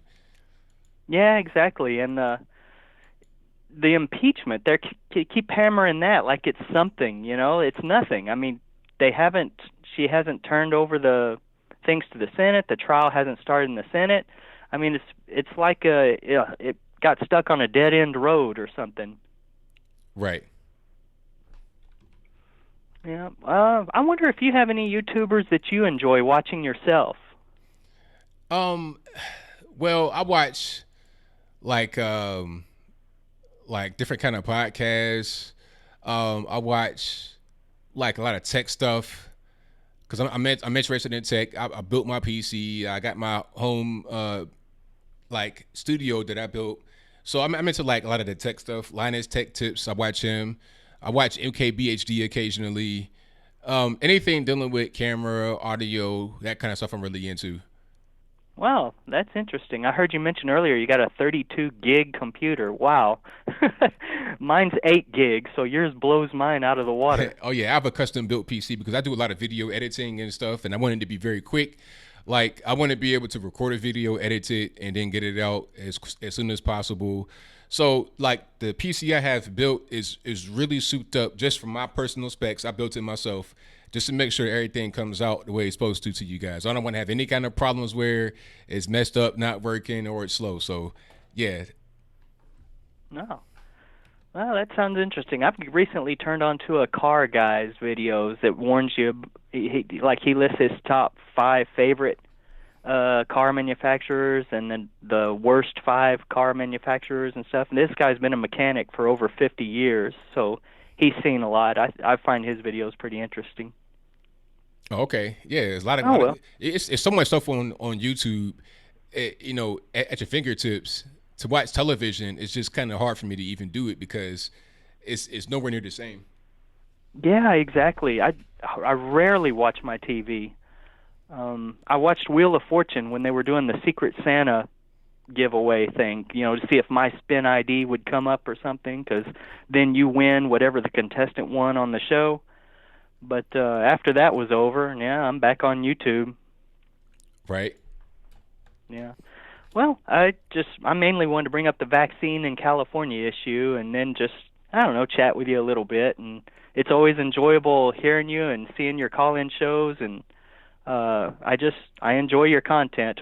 Oh, one thing I wanted to mention while I got you on the phone, the very first thing I saw that really hooked me on your channel was you did a video a while back about the statues issue, I guess in Charlotte, North Carolina, or wherever that was, and you talked about Trump saying there were good people on both sides of the issue. Yeah.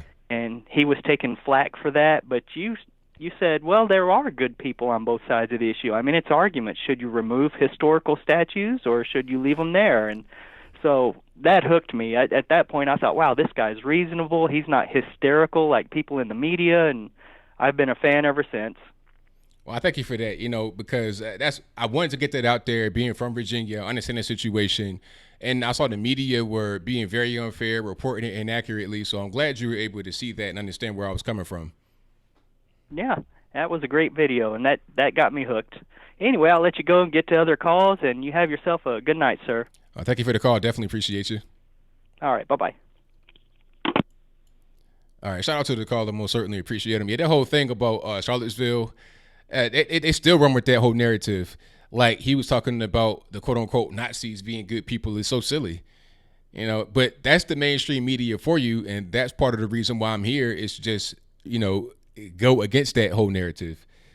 Let me get to the next call here. 954, you're on the line. Who am I speaking to? Hey, how's it going? My name is Joe. I am calling from Orlando. All right, Joe. What's going on? Yes, I was just calling. I know I probably don't have enough time because it's about to be 11, and you're probably about to close up any second now. But I was calling. I was trying to call in regards to climate change. Like they say that the United States is like the number 1 contributor to pollution in the entire globe right now. But I'm trying to figure this stuff out. Are we going to do anything to change about that? Well, first of all, that's not even true. That's a boldface. If anybody says that the U.S. is the largest contributor to climate change, you're just lying outright, because we're nowhere near the levels of India and China. I mean, they're the biggest polluters by far. It's not even close. We're not even in the top, really. We are a very clean country when it comes to our waste management and also our carbon footprint. So that's not even true. And as far as doing anything, no, they're not going to do anything because, like I said, we're not even we're nowhere near the biggest offender, but they want to keep harping on us. They have this Paris Climate Accord, and they're trying to get, Western Europe and the United States to do things about climate change when we're not the offenders. The offenders are India and China, mostly, when we're talking about carbon emission and also pollution in general. 90% of the world's oceans trash comes from 10 rivers, 2 in Africa, 8 in Asia. Asia is the problem, not the United States, North America, South America, or anywhere else, or Europe.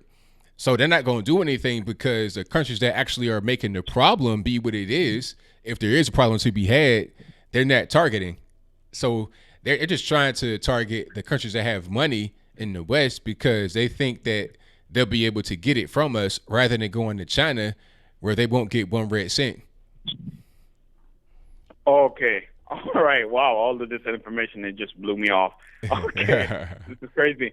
Yeah, but I was about to ask, you know, like even though we're not the main contributors to this pollution, to the greenhouse gases, you know, like, do you think that we'll ever switch to electric cars, you know, like as a whole nation, or do you think we're going to stay with gasoline cars?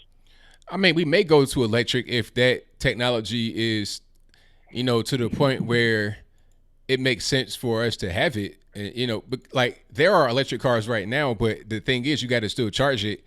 And how are you going to charge it? When you plug your phone or anything into a wall outlet, which is the same way you plug in the car, you plug it in parts like a 240 volt. The way you plug in the car at your house, like the kind of way you plug in the washing machine, it's like a 240 volt or something like that.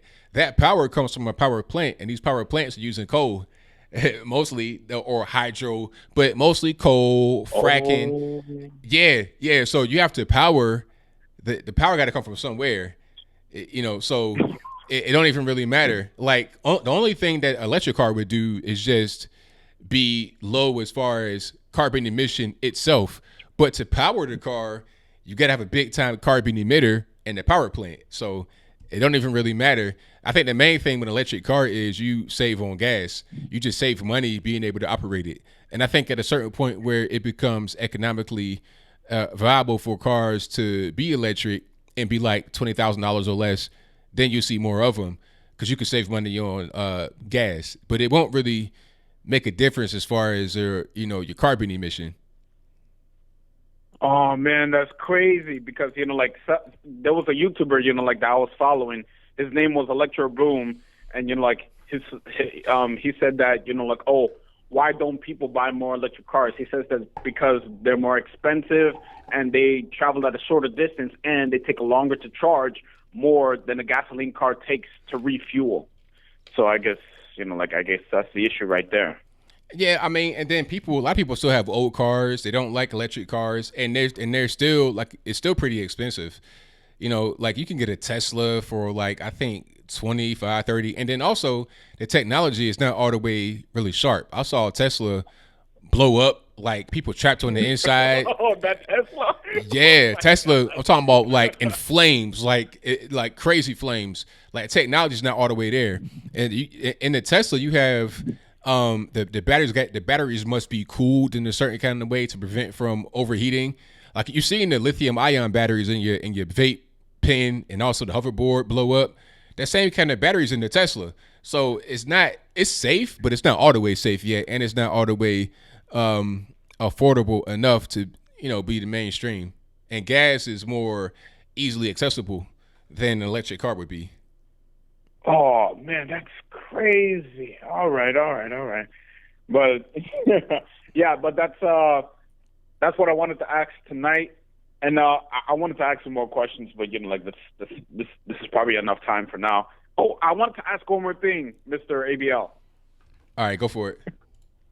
Yes, you said that you're 35 and you're going to be turning 36 next year, right? Yeah. Okay. Will you ever run for president? Wait, I know this sounds ridiculous. I know it sounds ridiculous. Yeah. I mean, you never know. That could happen. I mean, I've been asked that before or something similar to it. I mean, I guess people see something in me, and if people come to me and say, hey, we want you to run, you should do it, I got your back, I'll do it. If people want me to do it, I'll do it. If I'm called to do it, then, hey, that's what it has to be.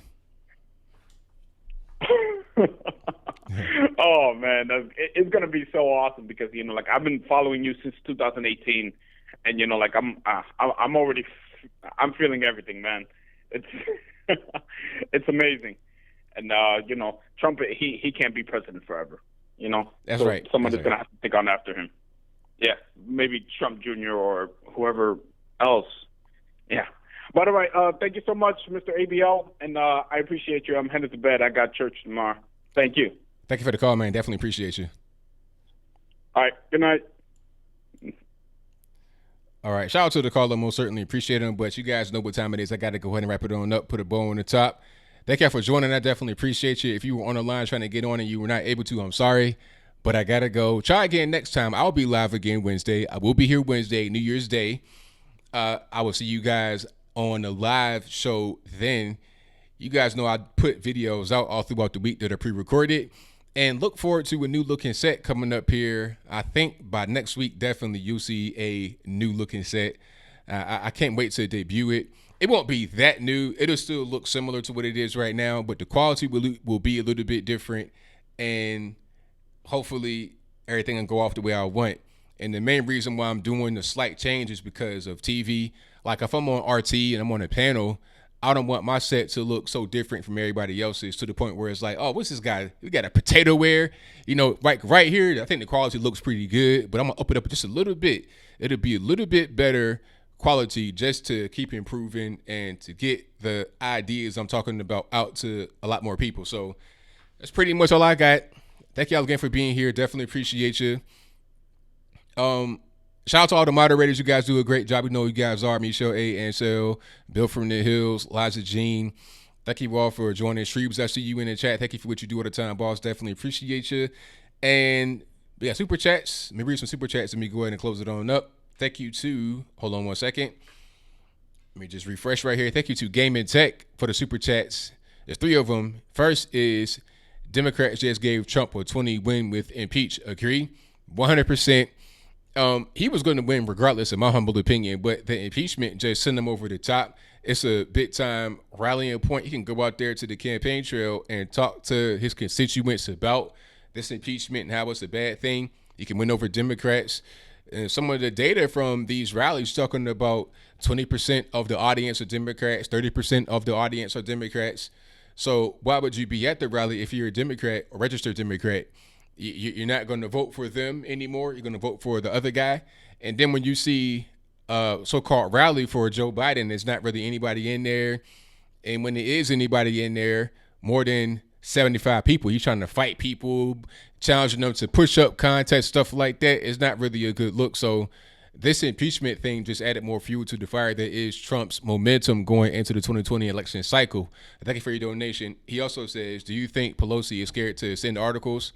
100%. She doesn't want to go through with the impeachment thing, really, and she never did. She didn't want to do it from the very beginning, but now she's pretty much stuck like Chuck, and what's she going to do? I'm not really sure. But thank you for your donation. And he also says, is removing Trump a sign of things to come?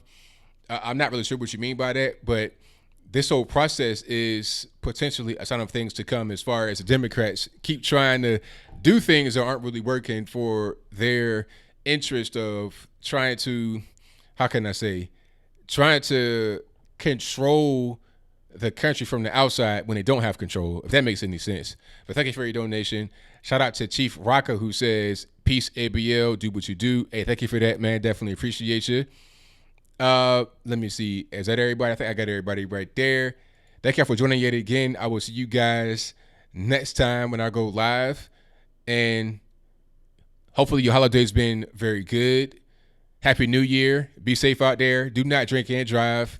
If you got to drink, get an Uber, stay at the house. Just stay safe. I want to have all you guys make it safe throughout the holidays and enjoy yourself responsibly. So that is all I got. Until next time, y'all be safe. I'm out. And peace.